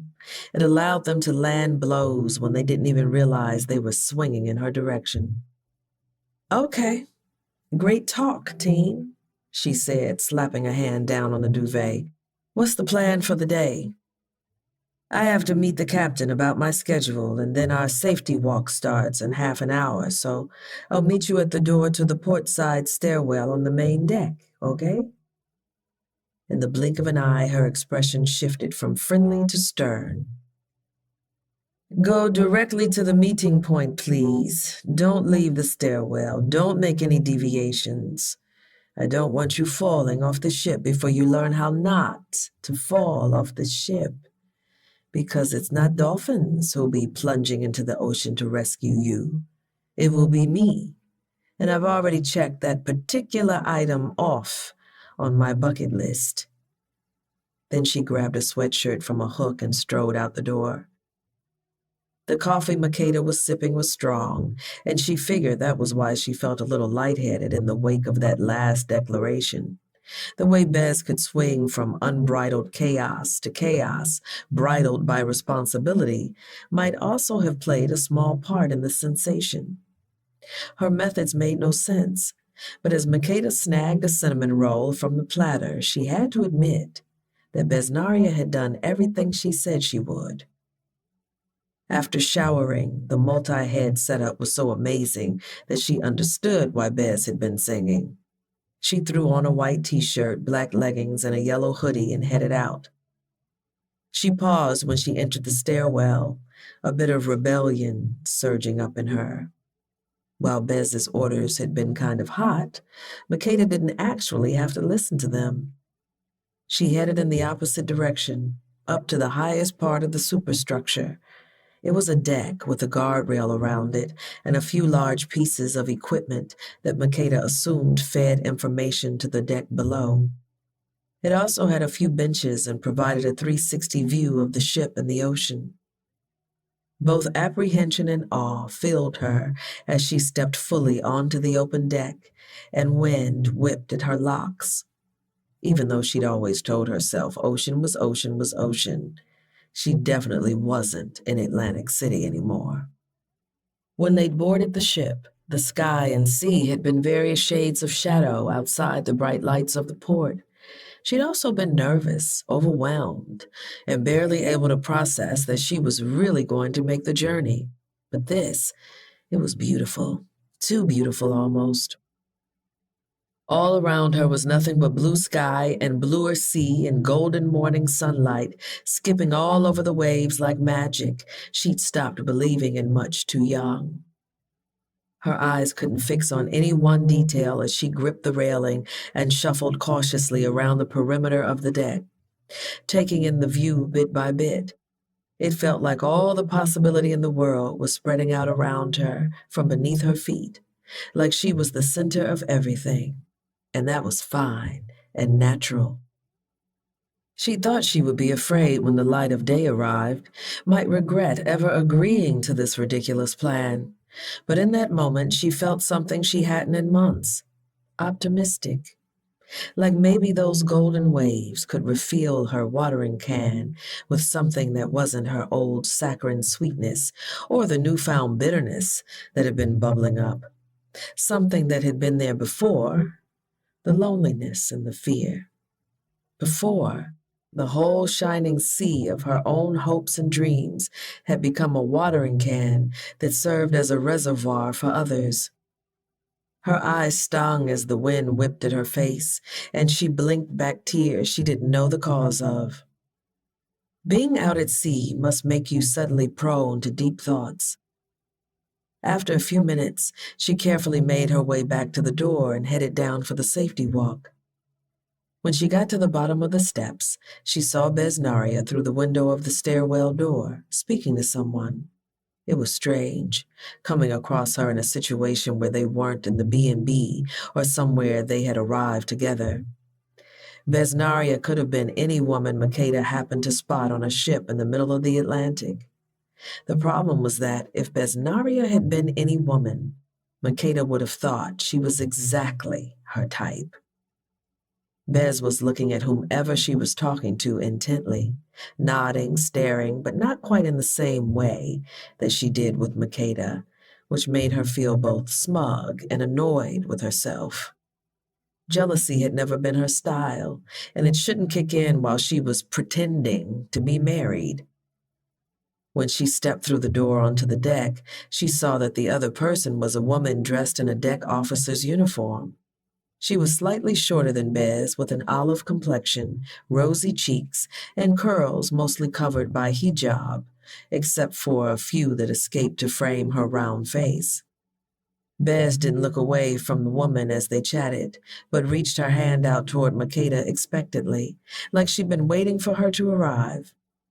When Makeda took her hand, Bez pulled her close to snuggle her under her arm.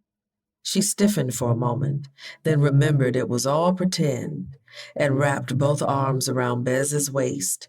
She decided in that moment that they were the kind of couple who occasionally crossed the line of annoying public displays of affection. "This is second mate Madia Alvi," Bez said. "Officer Alvi, this is my sea snail." Makeda glanced up at Bez dubiously. "You really need to chill with that." "It's lovely to meet you," Medea said in a surprisingly quiet voice, with hints of a Midwestern accent. "I was on watch last night when you arrived and during the midnight snack. So this is your first time on a ship?" Makeda nodded. "I thought I would be scared, but I actually kind of like it. I was just up on the top deck." Bez squeezed her harder. "Where are you now?" "And it was so peaceful. I'm glad I went, even just for a minute, because I could. I'm going to try to live this experience to the fullest. When will I be on a cargo ship again?" Bez's grip relaxed. "That's good," Medea said. "Some people end up hating it and they're stuck slowly going mad for weeks." She laughed, but not as if what she'd said was funny. If a person hated being on the ship, there'd be no hiding that from everyone else on board. Discomfort probably made a voyage tough for everyone.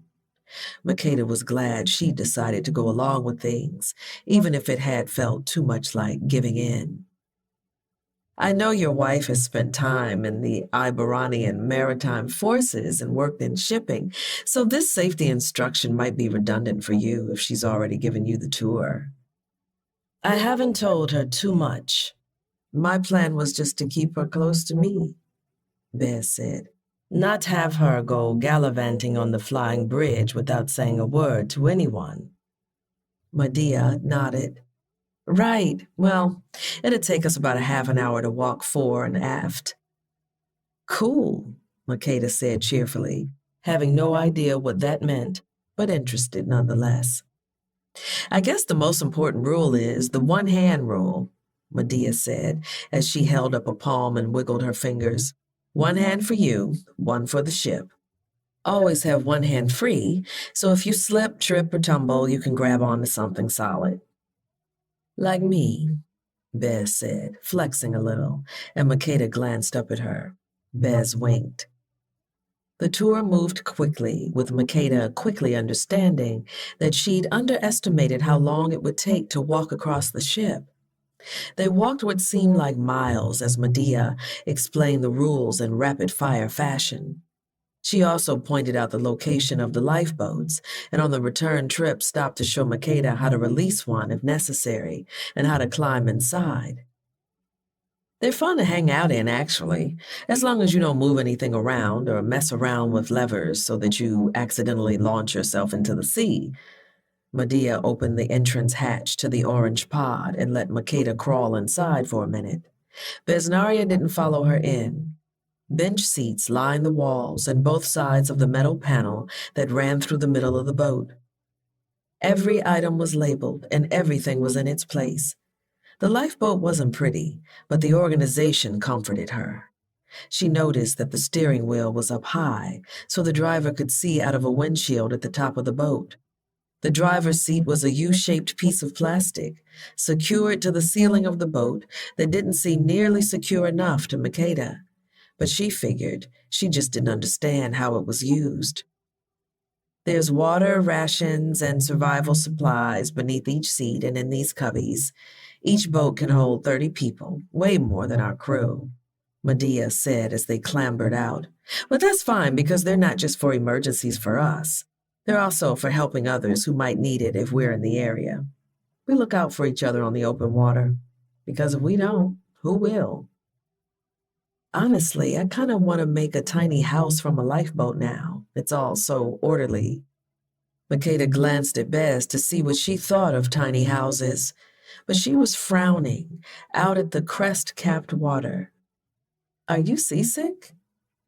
Bez's queasy expression drew up into one of indignation. You're asking me this, landlubber? I was just thinking.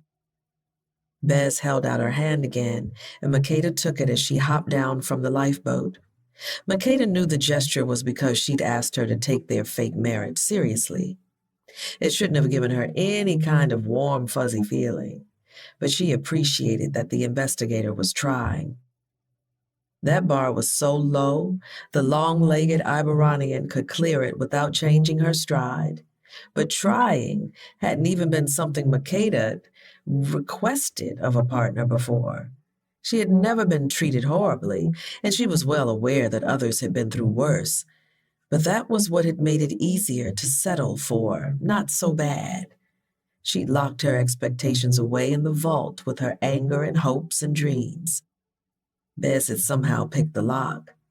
Makeda wasn't sure what to do with a fake marriage to someone who'd activated real feelings of every kind from the moment they'd met. Well, I need to power walk back, but you two take your time, Medea said, grinning as she glanced back and forth between them. I'm the one on the clock, not my honeymoon. If you decide to, explore the lifeboat, make sure you close the door tightly after you so no seabirds get in. The woman hurried away, leaving Makeda peering at the lifeboat with renewed interest. What do you think of life at sea so far? Bez asked, starting to stroll back toward the accommodations. She released Makeda's hand, but only to switch positions so that she was the one closer to the guardrail as they walked back. Then she took up Makeda's other hand. Makeda felt a brief spike of panic, but wrangled it before it could get ahead of her. She wasn't a teenager on her first date at the mall, wondering if the girl she was with really liked her or just wanted a shopping buddy to help her pick out flannel shirts at JCPenney. She was a grown-ass woman strolling with her fake wife. There was nothing to worry about because the end of this relationship was predetermined. I feel surprisingly good so far, Makeda said, though I haven't seen too much. What would you like to do?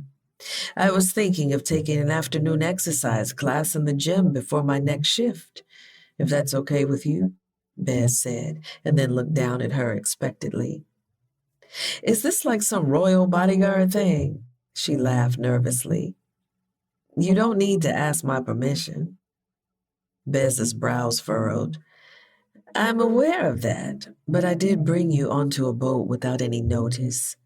The least I can do when I'm not on shift is check what you'd like to do before making plans. Oh, yeah. Bez squeezed her hand, the action somehow both reassuring and embarrassing. I'm not the best at relationships, but I think moving forward, you should perhaps take whatever behaviors you associate with a royal guard, whose role is to make sure their charge is comfortable and safe, and believe that you deserve them from anyone, friend, romantic partner, or otherwise, whom you allow into your life. Makeda caught her bottom lip with her teeth as she absorbed Bez's words, and then nodded. That's pretty good advice. Maybe you're not as bad at relationships as you think. Bez laughed. Oh, I'm bad. I'm great at giving advice to other people about theirs, though. I worked in the Royal Marriage Matchmaking Division for a while and observed a lot of things. Observed, but didn't learn anything yourself? Makeda asked. Bez looked out toward the ocean, where a seabird was winging alongside the ship. I guess I haven't had much practice in the last few years, now that I think about it. My last girlfriend was. Bez's stride slowed as she got lost in thought, then resumed its regular pace. Well, that is not important, but perhaps you're right, and I've learned as much as I've observed. Though I will say that there are plenty of things I cannot do myself, but can still critique via observation. Decorative cake baking, application of makeup, animal coiffure. Makeda was tempted to ask more about Bez's last girlfriend, but that seemed too real for their pretend relationship. Well, this will be good practice for you too, then, she said, though something about that didn't feel right either. She decided to change the subject. Speaking of practice, are you going to give me any royalty lessons now? Teach me to waltz and then give me a makeover? I thought you didn't want to do those things, Bez said. Well, I don't, but I guess that's what we're supposed to do now. Bez squinted down at her. I think you could walk into any ballroom dressed exactly as you are, and you would still look like a queen to me. Makeda's ears burned even as they were buffeted by the sea breeze. I accept this compliment, but I also suspect that it's deflecting from the fact that you don't know how to waltz, Makeda said, her smile pulling her cheeks tight. Bez lifted her chin. The waltz means nothing culturally in Iberania outside of ballroom competition. We are a rhythmic people with our own dances. Bez pushed her glasses up by the bridge and continued talking, but Makeda was momentarily distracted by that small action. She'd sniped at Bez about her fingerprint-covered glasses for days, and now Bez had stopped touching the lens. She wasn't sure the investigator had even noticed. She felt a strange happiness soar through her, like the birds that kept pace with the ship. Bez had noticed something that bothered Makeda and stopped doing it. But her elation was followed by a twist of unease.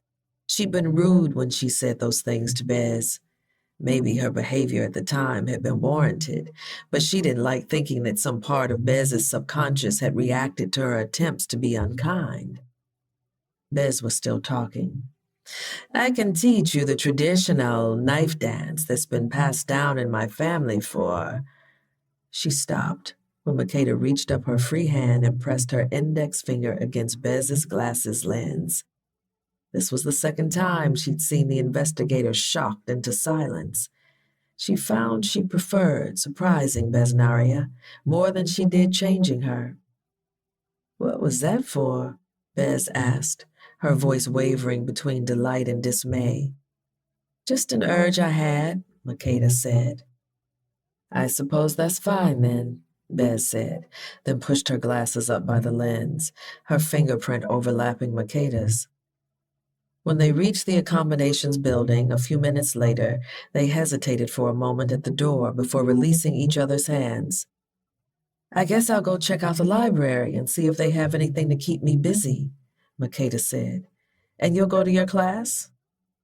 Bez nodded. Don't walk around on the deck without me, she said as they went up the stairs, then added, Please. The library was empty when Makeda went in, and she walked around it slowly, trying not to think about the fact that she and Bez had spent a morning together where she hadn't had to plan or predict. Everything had just happened naturally. Something about how smoothly things were going made her uneasy as she looked over the tightly packed shelves of dark wood. With the books stacked seemingly any which way, she decided a book wouldn't keep her busy enough. She started pulling books out and stacking them. Alphabetical order would keep her busy while Bez was occupied with work and exercise, and make things easier for the crew. And maybe it would get rid of the lingering sensation of warm, strong fingers closed firmly around her left hand, a sensation that was much too real. Chapter 13. By the third day, Bez had fallen back into ship life easily. Friendly conversation, helping where needed, and being where she needed to be when she needed to be there. She'd almost forgotten how enjoyable it could be, since everything good had been shrouded by her last traumatizing moments on a cargo ship. Captain Del Rosario had been right about the atmosphere of the ship. The difference between that work experience and life on the Virginia Queen and her last job at sea was like an olive and a grape. She'd expected something salty, only to find it was sweet. She wondered if that had anything to do with Makeda as she searched for the woman. She'd gotten off her watch shift and found their cabin empty. Bez, do you want to play a match or do you prefer getting your beat down in the gym? Tinsy called out from the ping-pong table on the far side of the room. She and Dima rocketed the ball back and forth, despite the fact that the ship was rocking on rough seas. The woman turned to grin at Bez over her shoulder, but still managed to swing her paddle out and catch the serve Chuck had tried to sneak through, smashing it into the corner of the table, where he dove just short of reaching it. It wasn't a fluke. It was a lifetime of training, muscle memory, and reflexes that made even Bez feel slow and uncoordinated. "Can't you let me win just once?" Chuck groaned. "You'll win when your mastery exceeds mine," Tinsy said, "though I suppose if I let you win once in a while, it would let you know what victory feels like and motivate you to work harder." "I believe I'll pass," Bez said. "I'm far more likely to hurt myself lunging for a tiny plastic ball than I am getting flipped over your head. Plus, I need to find my wife." Bez tilted her head a bit, wondering why she hadn't just said she needed to find Makeda. Everyone knew her name. Everyone believed they were married. She told herself that she was just instinctively leaning into the role of smug, newly married person. "I saw her heading to the library," Chuck said, trying to aim his shot toward the unprotected corner of Tinsy's side of the table. Tinsy launched herself up and sent the ball careening back, then landed lightly on her feet, then added, "She's been in and out of there a lot." "Thank you. I'll go see if she's there," Bez said, wondering if she had somehow overlooked the fact that Makeda was a prolific reader. She surely didn't know as much about the woman as she might have wanted to, but she would have noticed that. When she sneezed while standing a few feet away from the door to the library, she understood what was going on. She opened the door to find Makeda kneeling on the ground, surrounded by stacks of books on nearly every surface except the shelves they were supposed to be on. "Keeping yourself busy?"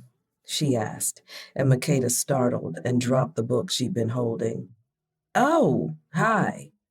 Makeda smiled like she'd been caught doing something she wasn't supposed to do. She was dressed in a black tank top and jeans with her hair pulled up into a ponytail so that the long column of her throat was fully exposed. She ran a fingertip back and forth over her collarbone, which might have been nothing more than a sheepish gesture if anyone else had done it. Bez found herself imagining her own fingertips over the soft skin there, tracing it down toward that hollow between Makeda's breasts. "Bez, Makeda's voice was high-pitched, drawing Besnaria out of the erotic direction her imagination had taken. "I was just admiring your stacks," Bez said, gesturing toward the books piled near her. "Though I have to ask what exactly you're doing." Makeda looked up at her with eyes that were slightly wild. "Well, I was going to read, but then I saw that the shelves were a mess, so I decided to organize them. I've been at it while you work your shifts, but today I didn't notice how much time had passed." "And why did you decide that?" Bez asked, frowning. "To do hours of work on a ship that you're not paid crew on?" She sensed motion and turned to find AK coming out of a room down the hall, likely his office. He caught her eye and then walked over to her, his steps light but sure. "We're about to do satellite phone calls. Do you two want to go first?" Bez saw the moment where he first understood what was happening in the room, and the moment where he tamped down his initial reaction of frustration. "Oh, hey, what's going on in here?" "The shelves were a bit messy, so I thought I would reorganize them," Makeda said. AK rubbed his fingertips back and forth through the short hair at the nape of his neck. "They actually were already organized using my personal system I've developed over the last few years."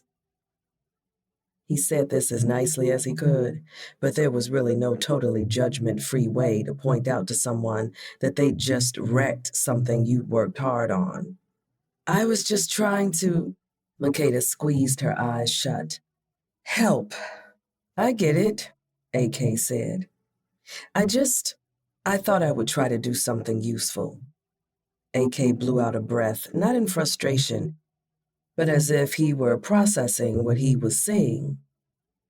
"Okay, well, maybe this is a sign that I needed to change some things up in here. Why don't you just leave all these out?" And the ship hit another rough wave and listed a bit. Not much, but enough to knock over one precarious stack that then toppled over several others. "And I'll take care of them later." "I can help put them back," Makeda offered, gathering books that had fallen. "No, you can't, actually," AK said, "because that would require being inside of my head and knowing where I want them placed." "But it's all right. I'll do it later." He smiled. "Sorry," Makeda said. AK nodded his acknowledgement. "I'd say it's partially my fault for not realizing that you would need something to do." Bez stiffened. "And why would you realize that?" The steward was acting like he somehow knew Makeda when Bez had known her for at least several days longer. AK turned his grin on her. "It's my job to know what fulfills people." Bez grudgingly nodded. She still didn't like his presumption, but given who she thought he was, figuring out what made people happy was likely muscle memory for him, in the same way being able to complete feats of dexterity was for Tenzi. "I'm really sorry," Makeda said, drawing their attention back to her. Her expression was taut. "I should have asked instead of thinking it was a nice surprise." "I accept your apology," AK said.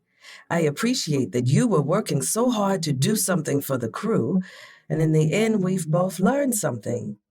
Don't dwell on it, because I won't." Makeda frowned, but then nodded and stood.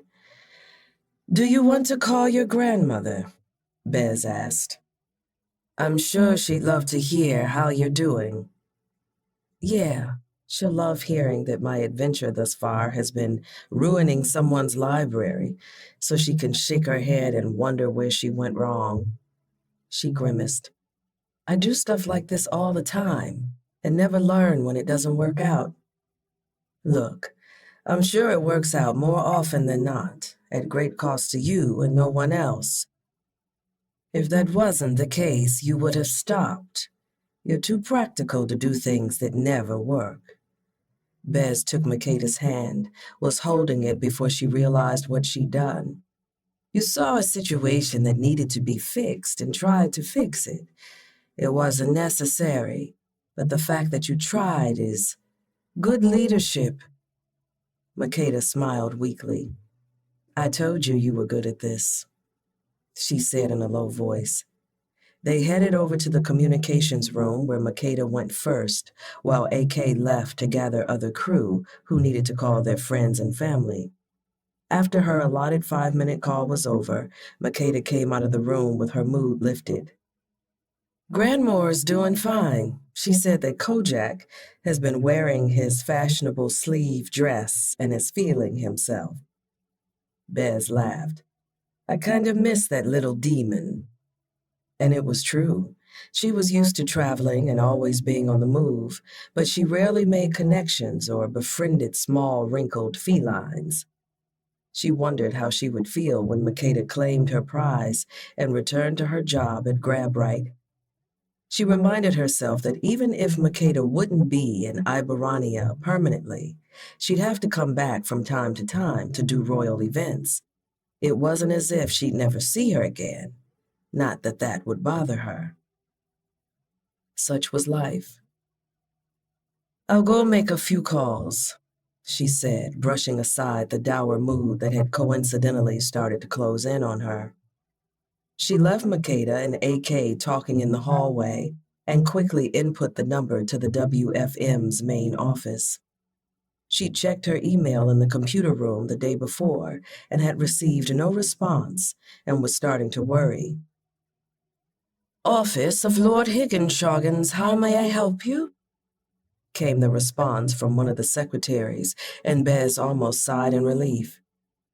This is Junior Investigator Chet Chevalier, Bez said, pacing back and forth around the small room.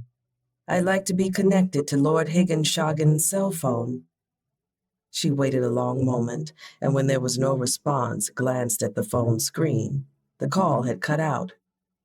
Odd, she muttered, then decided to try her grandmother. Higginshoggins had visited her. Maybe he'd given her a contact number. Her grandmother didn't pick up. She was possibly screening calls, since so many journalists had reached out to her. So Bez called her parents. We're not doing any interviews, her father said in English when the call picked up. Please leave us alone. Thank you. It's Bezzy, she said quickly before he could hang up. Bezzy. She could hear her father's smile in the way he said her name.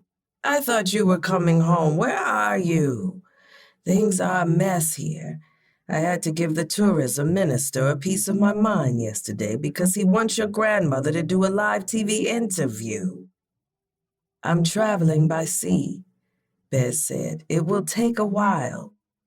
Your siblings told me this, and I have to ask, why didn't you just let us pay for a plane ticket? We can afford it. Bez blinked several times. I didn't think of it, she admitted sheepishly. No, because you always do things without asking for help and find the most bizarre way possible. He laughed. You are truly my daughter. And I love this about you, but I wish you were here already. That boss of yours has been trying to talk to your grandmother too, and asking me and your mother if we know what really happened. He's lucky I'm a pacifist. There was a knock on the door, signaling her time with the phone was up. Did he leave a number where you could reach him? She asked quickly. No, he just keeps showing up unannounced. He rented a Rolls Royce and keeps showing up like he's some big wig. He even made them move the date of the announcement up by a week. Bez gripped the phone more tightly. What? Moving up by a week meant that they would arrive the day of the announcement ball, not with time to prepare and have Makeda properly recognized. It makes no sense. We've waited years and years, and now they have to rush everything? For what? Her father's voice was getting more and more high-pitched, but another knock meant Bez didn't have time to give him even her meager comfort. I'll try to figure out what's going on, she said. I have to go now, but I'll talk to you soon. She didn't tell him not to say anything to Higgins before she hung up. He was a Chet Chevalier and knew not to share their business with someone who couldn't be trusted. Her brain fireflies were flashing warning signals as she exited the room, but she tried to pretend nothing was amiss. "Everything okay?" Makeda asked. "Splendid." Bez pushed her glasses up. "Nothing to worry about at all." Makeda raised her brows. "Okay, glad to hear it." Bez knew she was acting strange, and Makeda was one of the few people who seemed to be able to discern the levels of her strangeness. "I have to go change from my martial arts class. I'll see you in a bit," she said, and then hurried off down the hall. She had made a mistake in grabbing at the first option that had jumped out to her. What had she been thinking? She relied on the fact that things generally always worked out for her, but this was cutting it much too close. If she failed now, she'd be breaking two promises, to Hinajeta and Makeda, and honor aside. The thought of failing either of them disturbed Besnaria in a way that reminded her of the last and biggest error of her life. When she got to their cabin, she closed the door and realized something else. She was hiding. She wasn't supposed to be scared of anything, but the thought of telling Makeda that things might have gone disastrously wrong terrified her. She'd figure out how to fix this, not because she was a Chet Chevalier, but because she had to. Chapter 14. Day 5. Makeda and Bez lounged in their room after breakfast, doing a jigsaw puzzle they'd found in the lounge room. It was a group illustration of characters from what was apparently a popular mobile game, something called One True Prince. Apparently, all of the tablets on the ship had the game loaded, and in the library she'd seen multiple spin-off novelizations. Makeda had seen some of the younger workers at the supermarket playing it obsessively, but hadn't expected the crew of a cargo ship to be stands as well, though time at sea was the perfect opportunity to play long, immersive dating simulations, she supposed. She was doing the same in real life, in a way. Apart from a couple of hours of weirdness after they'd made their calls, the few days on board with her fake wife had been the best relationship Makeda had thus far. She and Besnaria talked about their families, their jobs, past embarrassments, and successes. Now that she'd grown used to the investigator, the strange outbursts weren't so strange, and the way she could go on a tangent about almost anything kept Makeda endlessly entertained. She'd also discovered that Bez, for all her talk of not understanding relationships, was the type of person who cried at the climax of romantic comedies. She'd had to assure her multiple times that the couple in the film they'd watched during movie night would definitely get back together. Though when Tenzi had teased her afterward, Bez had blamed allergies for her loud sniffling. They still hadn't shared a bed, but everything else felt much too real. Makeda had called it pretending, but hard as she looked, she couldn't find the line delineating real and pretend. It would have made sense if they'd been banging all over the ship, but it was in the mundane moments, like Bez currently trying to force a puzzle piece that was clearly the wrong shape and skin tone, that were confusing everything. "Just try another piece," she said gently. "I'm sure this is right. This has part of a crown. This crown is missing a part." As she pushed, the rounded edge of the puzzle piece broke off. "Oh." The PA system fuzzed, and then AK's voice filled the room. "All available crew and passengers, please report to the main deck for immersion suit training. Thank you." "Ah, yes," Bez clapped. "A task that will heal my bruised ego." She grabbed Makeda by the hand as she'd been doing for the last few days, leading her down to the main deck. There they found Jay, Tenzi, Medea, AK, and a gangly white man with brown hair and a long beard, who Makeda somehow hadn't met before, though they'd been on the ship for almost a week. He was wearing a t-shirt and smoking a cigarette, even though it was chilly, given the lack of sunshine and the strong breeze off the ocean.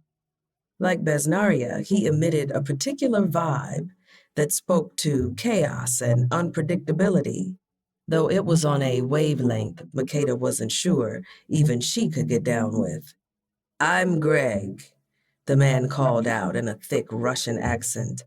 "I'm the mole in the tunnel who keeps this ship from sinking." Makeda blinked. Hi." She looked at the other crew members, and none of them seemed bothered by this strange introduction. Jay rolled his eyes and shook his head, but in a way that seemed indulgent, not annoyed, or frightened that the ship was being sabotaged from below decks. "Yes, Greg here is the world's best cargo ship engineer, and he also has a lovely singing voice," Jay said. Greg's posture straightened and he stroked his beard, preening. "This is all true." "We have to do our immersion suit practice," Jay said, stepping into the middle of the small circle and dropping a bright yellow duffel bag that matched everyone's safety jackets, and then looking at Makeda. "This is a waterproof emergency survival suit. We hope to never have to use these, but if the situation arises, we need to get the suits on quickly. 2 minutes is this ship's requirement, but Greg can get it on in 1 minute 20 seconds. "I slide in there like an eel," Greg said, making a smooth motion with his hand. "I can do it under a minute," Bez said, releasing Makeda's hand. She pulled off her glasses and handed them over. Greg squinted at her and exhaled a plume of smoke. "I would like to see you try." "I have a stopwatch," Tenzi said, tapping at the digital watch on her wrist, then looking to Bez. "Ready when you are." Bez strode toward the duffel, then turned to face Makeda.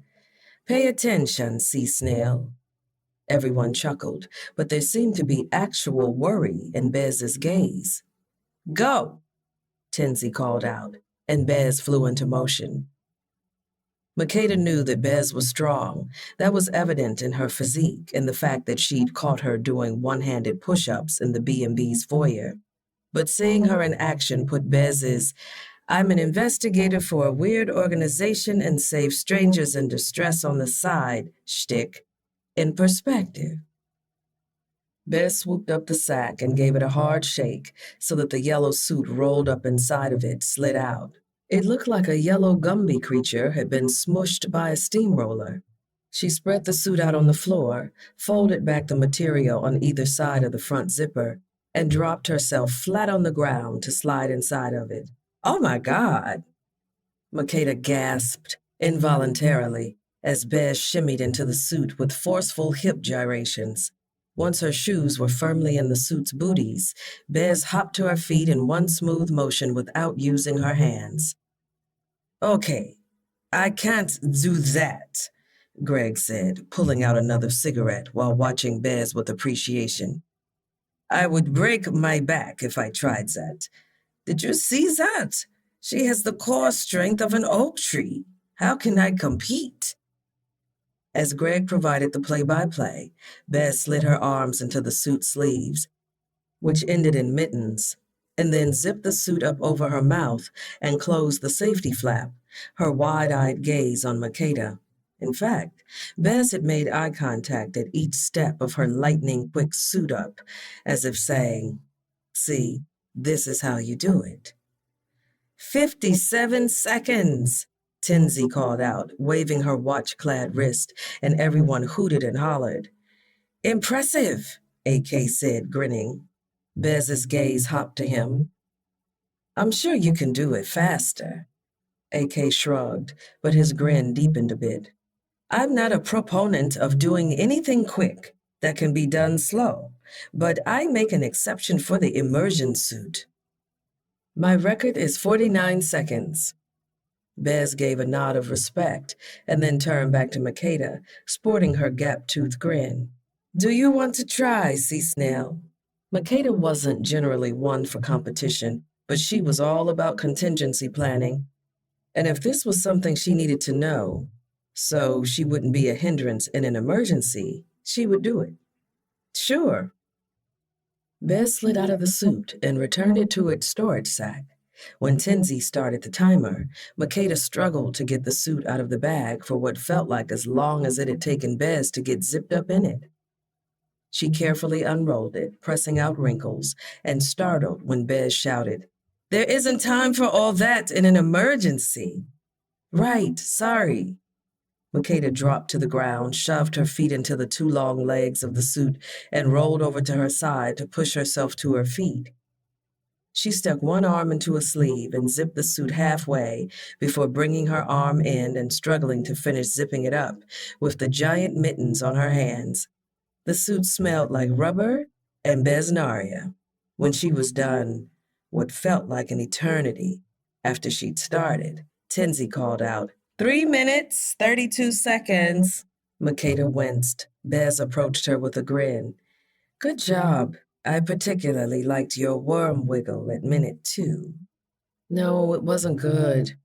I would have gone down with the ship in a real emergency, Makeda said with a chuckle, trying to shake off the fact that she'd done so badly. Logically, she knew it was her first time, but everyone had just watched her wriggle like a fool and not come close to a minute. Did you forget? Bez asked in a voice that was soft, but with an underlying tautness that made Makeda's gaze jump up to meet hers. Besnaria's honey eyes had darkened to maple, and Makeda felt the strange urgency in that gaze pour over her, warm and sweet and alluring. I'm here with you, and your safety will always be my first priority. I would never let that happen. Makeda's breath caught in her throat, trapped there by her heartbeat that seemed to be hammering the breath out of her. The beast at the bottom of her watering can surged out of the depths, hungry, so hungry, and unable to resist the feast of possibility laid out in Besnaria's words. I'm here with you. Thank you, Makeda said, trying not to show how much the words affected her. Bez was just being herself. She probably always made people feel like they were covered in syrup, and like she'd volunteer to lick it off if they played their cards right. Makeda needed to get her body out of the suit and her mind out of the gutter. I mean it. You did so well for someone who had never set foot on a ship before, let alone had an emergency evacuation training. Be proud of that. Okay, Makeda said. The word came out almost as a whisper. She didn't know how to respond to such blatant praise. She was used to doing all kinds of labor for barely a pat on the head, but Bez's words made her feel like she was wearing 5 immersion suits made of pleasure instead of polyurethane, and they were swaddling her in goodness. A warning siren went off in her mind. Feeling this good was a predecessor to disaster. Makeda tried to drag her expectations down from the elevations they'd rocketed off to, from a bit of simple praise. And then Besnaria said, Let me help. Reached for the zipper of the suit and tugged. It was ridiculous. Makeda was fully clothed beneath the suit, and they were in the middle of a group of people on the very exposed deck of a ship. Exhibitionism wasn't her thing at all, but Bez was looking down at her like no one else was around, like no one else existed. And Makeda happily joined her in that alternate reality just for a moment, because it felt so good. A surge of anticipatory pleasure rushed through her as Bez slid the zipper down to its base, just above Makeda's waistline.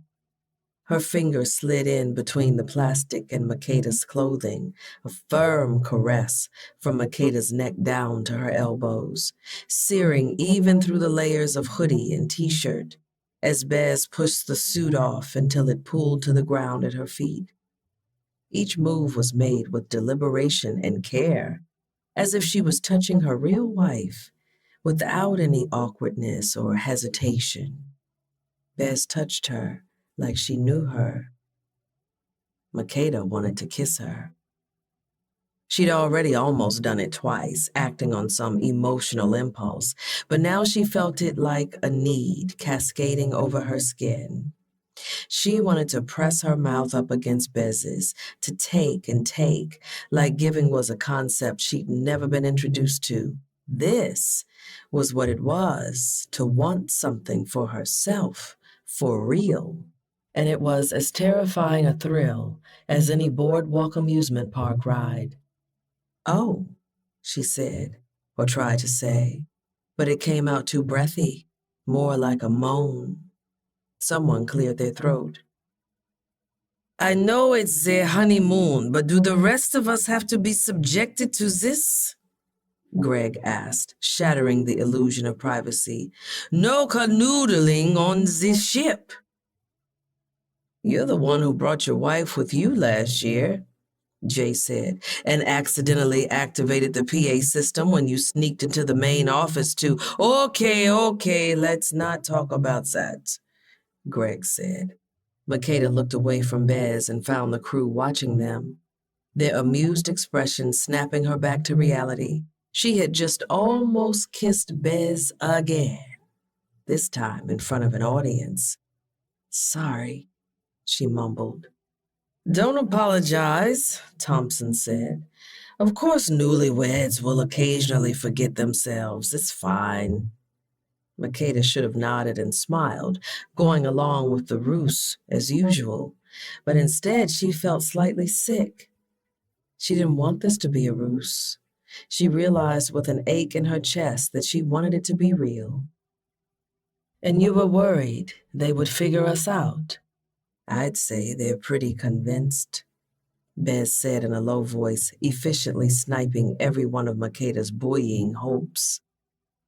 She was so bad at this fake marriage thing, she'd basically commanded Besnaria to act like she actually cared about her for the benefit of the crew, and when the investigator went along with it, Makeda was foolish enough to believe the feelings were real.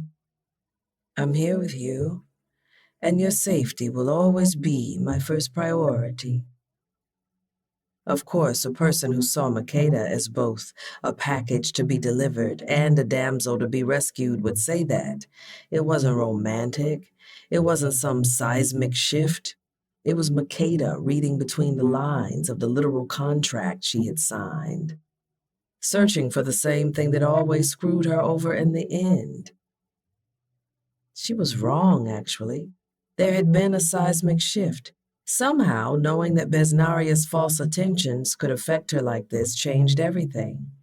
It hurt worse than Steph leaving, like someone had punched her in a bruise that she had mostly forgotten.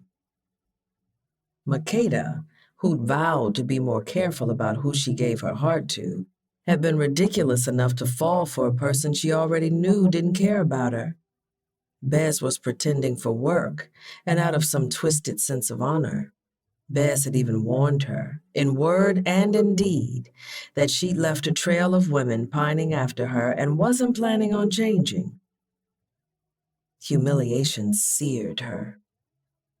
This was why the fine print had the entanglement clause, and why Besnaria herself had specified that both feelings and fucking were off the table. Was Bez doing this because she had to, or she wanted to? And if Makeda had to ask, did it matter? Bez was still looking at her the same, but the maple syrup gaze felt like a trap, not a treat. "I'll do the rest myself," Makeda said, stumbling back to shuck the suit off her feet and step out of it. Bez's brows drew together in confusion, but then Medea came over to them, smiling as if she was interrupting newlyweds, and not just one person holding up her end of an arrangement and another setting herself up for disaster. "Besnaria, Captain Del Rosario wants you to come to the bridge." "Do you want to come with us?" Besnaria asked, holding her hand out to Makeda. "I can show you the bridge. I'll even let you look out of my binoculars." I think I'll go up to our room, Makeda said, hoping no one heard the pathetic tremor in her voice. Good. Our room is on the way to the bridge. I'll escort you. Bez stepped closer to her expression shrewd, and Makeda stepped back. Actually, I'll go see the engine room with Greg, she said. I'm the best engineer and the best singer, not the best conversationalist, the man said, flicking his cigarette. Wait for Peter to be on shift. He likes that tourist stuff. Best singer my ass, Jay said, and Greg mock sneered at him and gave him the middle finger, which Jay grabbed in his own fist and pretended to break off. Oh, well, Makeda didn't have any excuses. She had no duties or responsibilities, and she didn't know anyone apart from the one person she desperately needed to avoid. You can come to the kitchen with me if you want, AK offered. I can give you the exciting tour of the pantries, and maybe Chef Rick will let you get a preview of his lunch menu. Yes, I'd love that. Relief washed over her.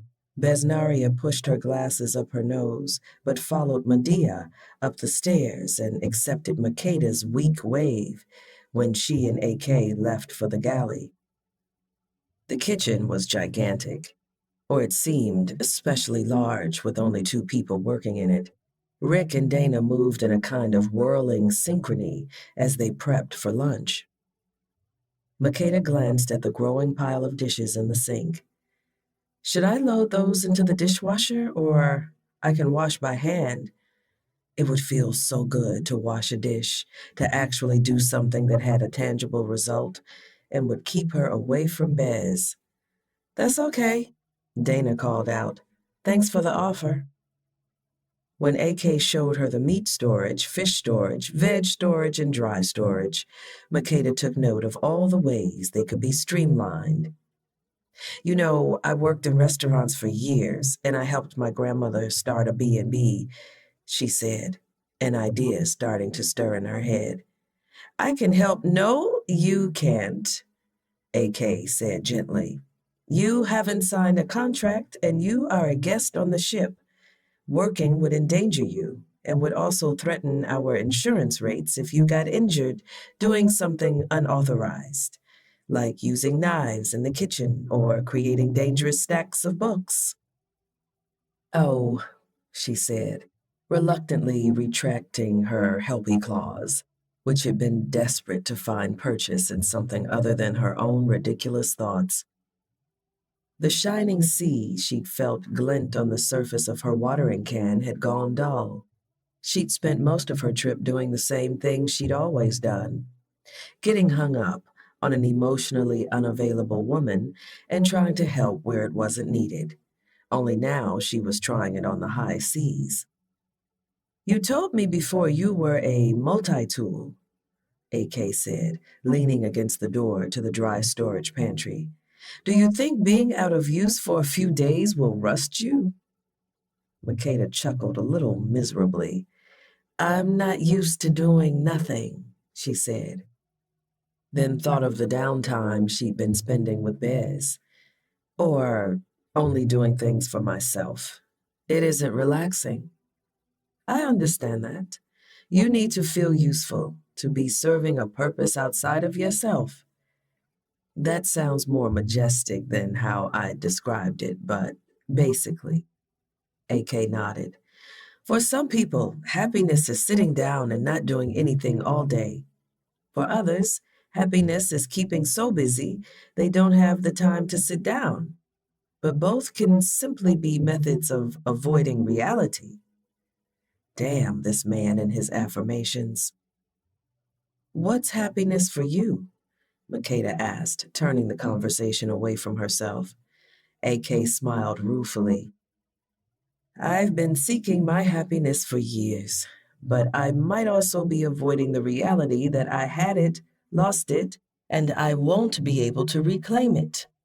Ouch, she said. He looked away from her. Yeah, I haven't found mine yet, Makeda admitted. lulled into honesty by AK's non-judgmental demeanor, and the fact he was a stranger she'd never see again once she left the boat. Finding it and losing it sounds awful. It is, though I guess I'm supposed to say the experience made it worthwhile. He exhaled deeply. I won't be presumptuous, but I didn't know what my happiness was until after I gave her up. If you want to take stock of something, there are more important things than the pantry. Are you a therapist? She asked, laughing. He pointed at himself. Useful multi-tools generally have an unlicensed therapist attachment. They laughed. You can't work, my friend, AK said, but you can shadow me if you want. I'll show you all the things I do on the ship. Maybe I'll even let you file some paperwork. Will you? She asked brightly, knowing he wasn't being condescending. I try to look after the well-being of the crew. I can't assume other people feel like having an intern, but if it helps you pass the time and distracts you, I'm happy to do it. Thanks, she said. It calmed her a bit, knowing she had some other purpose to focus on for the rest of the voyage. If she'd spent the rest of the trip solely as Besnaria's wife, it would have been too much. Complete panic was averted, but as the tour continued, Makeda couldn't help but think about happiness. It wasn't something she'd really thought about in relation to herself. She thought about giving, and the opposite of that, which she thought was selfishness. She thought about passiveness, and now taking action. But happiness? Even thinking of it possibly existing for her seemed like she was getting too big for her britches. She decided that expecting that after all these years was pushing it. She'd watch from the corner of her eye and see if maybe it approached, but she'd focus on more realistic goals, like undermining her chances at winning the Iberonian crown. She knew one thing for certain. She wouldn't expect it to arrive in the form of an exasperating investigator. The day after the safety walk, Makeda found herself still unable to shake the shame that, even for a moment, she'd believed Besnaria's act. It was a simple mistake, and a natural one. She knew that on some level, but it slashed open old wounds that, turned out, had never actually healed. As a girl, she'd been amazed when Granmore had revealed the story of Prince Kashan and pulled the fish scale ring out of the small pouch she kept in her delicates drawer. It had felt magical, like something from the movies. Makeda, an ordinary girl with scabby knees and two big teeth, was something special. Then her mother had taken that magic and twisted it into something ugly as she tried to make it do her bidding. She'd felt that spark of hope and magic again as Bez had looked into her eyes, but this time she was going to stomp it out herself. She was traveling to Iberania to pay off a debt that wasn't hers and end this princess farce for good, not to get swept away by chaos vibes de la biceps. She'd already helped AK do some admin work that morning and then strained her way through lunch, skittering her hand away when Besnaria tried to hold it. Are you going to do anything else today? Besnaria asked. Didn't you say I should try sitting around doing nothing? Makeda's words came out with more attitude than necessary, but she didn't know how to act when they were alone now. It had gone from easy comfort to the tension caused by her own foolishness. Or do you want me out of your bed? That was the other humiliation that shouldn't have been. Besnaria had chosen the rock-hard couch over sharing a bed ever since that first night on the ship. Makeda hadn't taken it personally, but the problem with her new awareness was that she was taking everything personally in a way she wouldn't have If they just posed as two buddies taking the scenic route to Irania with no romantic overtones to confuse her newly reawakened libido. Or if I'd just stayed at home and found some other way to get the money. I probably could have worked out some kind of plan until my grab right paychecks came through. I'm going to the gym for the afternoon martial arts course, so I relinquish the couch to you, Bez said. She gave her the curious look she'd been giving her since Makeda had fled to the kitchen, which added to Makeda's edginess. She'd told Bez to be affectionate. She'd made a plan for them, and she was the one deviating from it, but she couldn't help it. There's yoga, if you want to try that, Bez said brightly. Makeda lowered the book she was reading. Is there any particular reason I would go to yoga while you do martial arts? She was picking a fight now, but it was a way for her to interact with Bez without all her other feelings surging to the surface to make her feel miserable. Do you want the true answer or the nice answer? Bez asked, and when Makeda shot her a look, she added, I'm communicating, like you requested. Stop clacking your lobster claws at me. I want the true and the nice. Makeda put the book down and crossed her arms over her chest.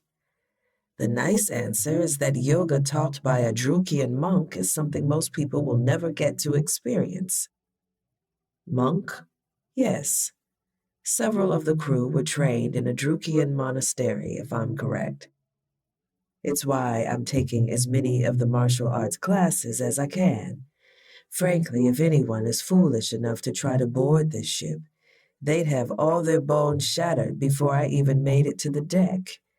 My security services are definitely not necessary. Okay, you're doing that wild information drop thing again. You don't just sprinkle the presence of bone-shattering monks into a conversation and act like it's normal. It is normal. It's not like I said they did it with their minds. They used their fists and feet. Bez shook her head as if Makeda were the strange one. What's the true answer? Makeda ventured before Bez revealed that she did know monks who could crush people with their minds. The true answer is that you're so tense right now, it's difficult to be around. Your jaw is clenched, your shoulders are hunched, you're gripping that book like a brick you want to lob at me, and you're lobbing your words instead, which is less pleasant than a mass market paperback would be. Besnaria was right, of course. Makeda had been a ball of tension since she'd been zipped out of that immersion suit and suddenly wanted Besnaria more than she'd allowed herself to want anything in years. In ever. It would pass. Yoga will help you relax, Besnaria added, interlacing her hands and stretching her arms over her head. Makeda's gaze ran over the long, muscular length of her. She knew what the flex of those muscles felt like under her palm, and she ached for it. Besnaria peered at her through her glasses and then stretched to the side. Makeda might have thought she was purposely posing for her if she didn't know better. Is yoga what helps you relax? Makeda sounded parched as hell, but maybe it would pass for moody. No. Pretending to kill people is what helps me relax, sea snail, Bez said with a devious smile. I'm naturally balanced, and my chakras flow like the waters of the Iber River, so I have no need of yoga. You, however, require loosening, and it's the only technique I'm allowed to offer to you at the moment. Makeda swallowed. What other techniques would you offer, if you were able? For you, specifically. Those fall outside of our current arrangement, so I'll refrain from answering. See you at the gym, yes? Bez loped out, and Makeda got up and slipped into her workout clothes. She wasn't a workout person, really, so they were just regular clothes. Much of her exercise had come from running back and forth, doing things for people. Grandmore had been bugging her to try yoga for years. It seemed she would get her wish that day. When she reached Deck A, she stepped through a door that led to a three-walled space with a fenced-off area that opened out to the ocean.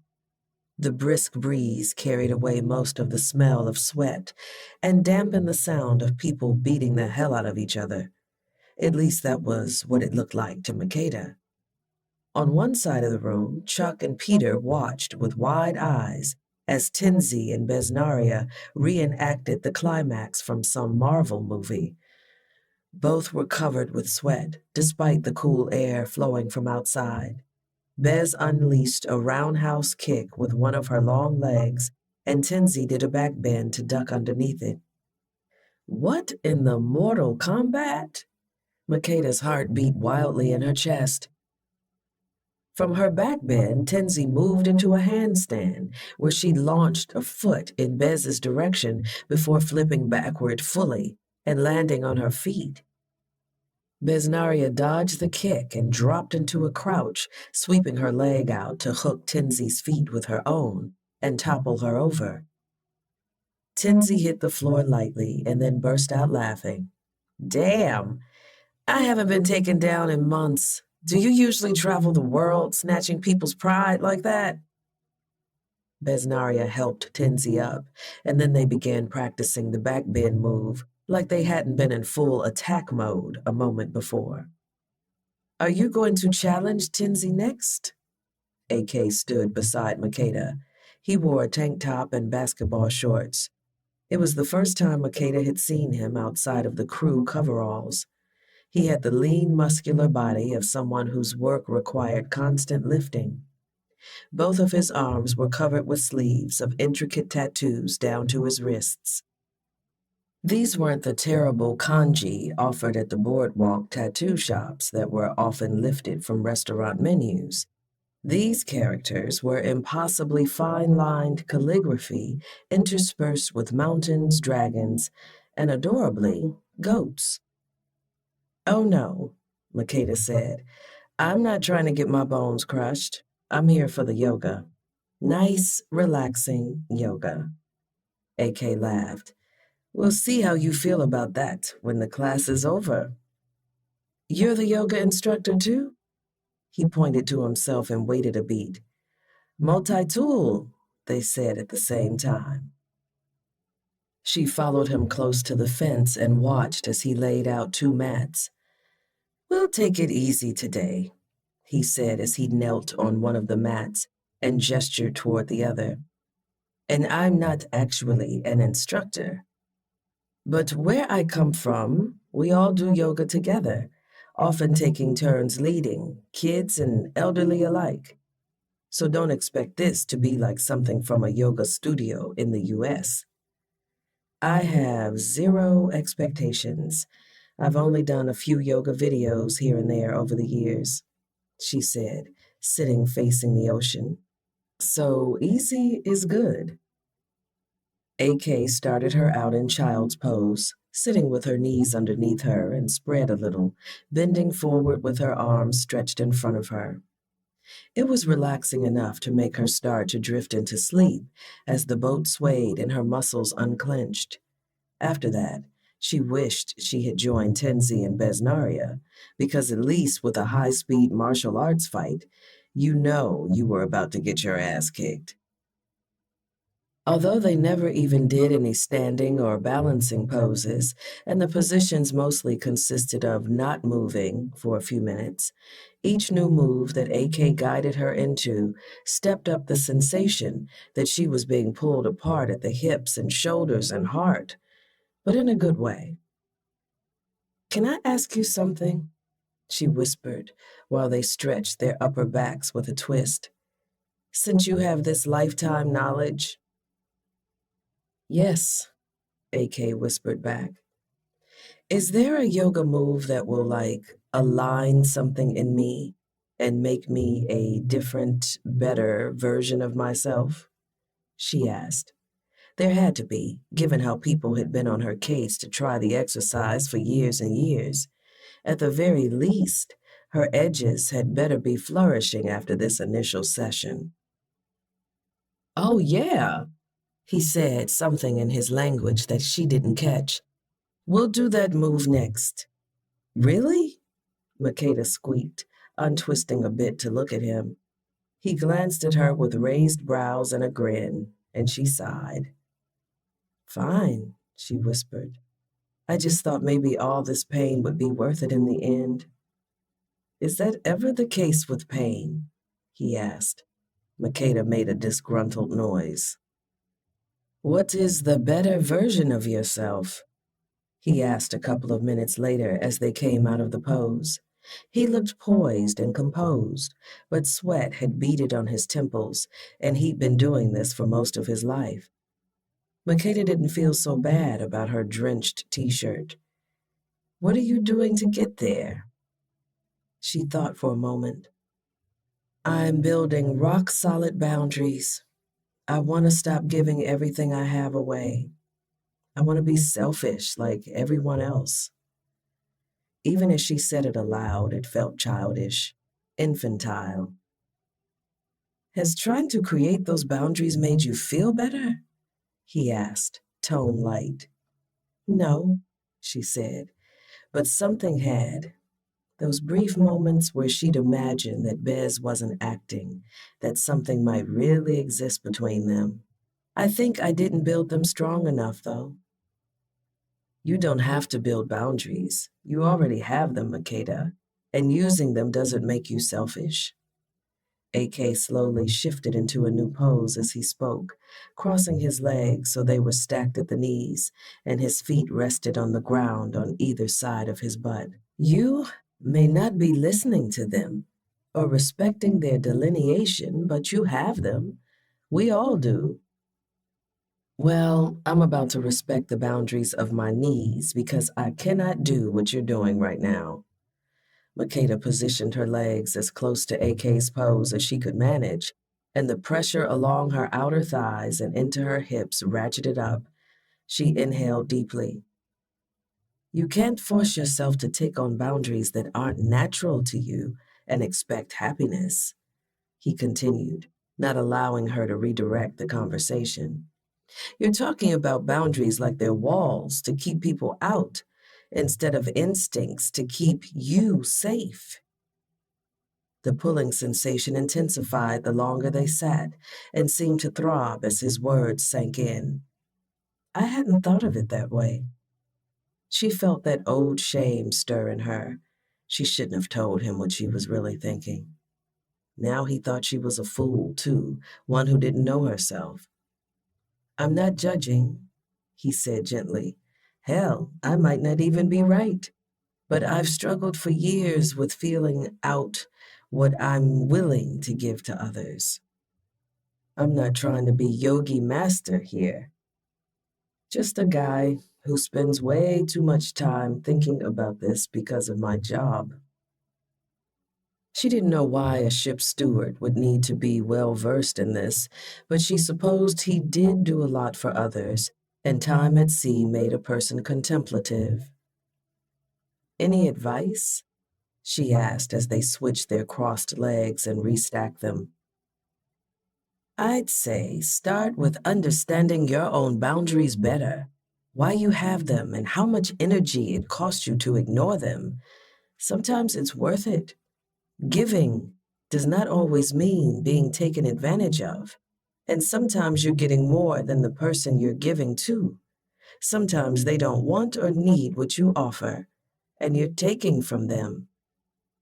Steph's parting shots popped up in her head, and she dropped her gaze to her hands resting on her knees. "Thank you," Makeda said. "I appreciate you talking through things like this with me, even though I'm a stranger." "You're a friend.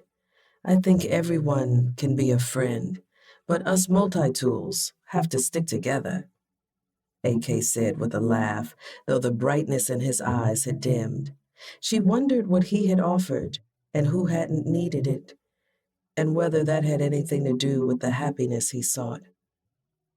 She didn't ask, though. She simply sat in the pose, sweating and on the verge of a kind of panic as she wondered how much longer she'd have to hold it. The sensation was growing more intense. She was shocked to suddenly hiccup out of a sob and feel tears on her cheeks, cooled by the sea breeze. "Are you in pain?" AK asked. "No," she assured him, then sniffled and used the hem of her shirt to wipe her face. "Sorry, I don't really know why I'm—" Her throat went rough and she stopped talking. She was embarrassed by the ugly crying face she knew she was making, but the crying felt good, cathartic. "Nothing to be sorry about.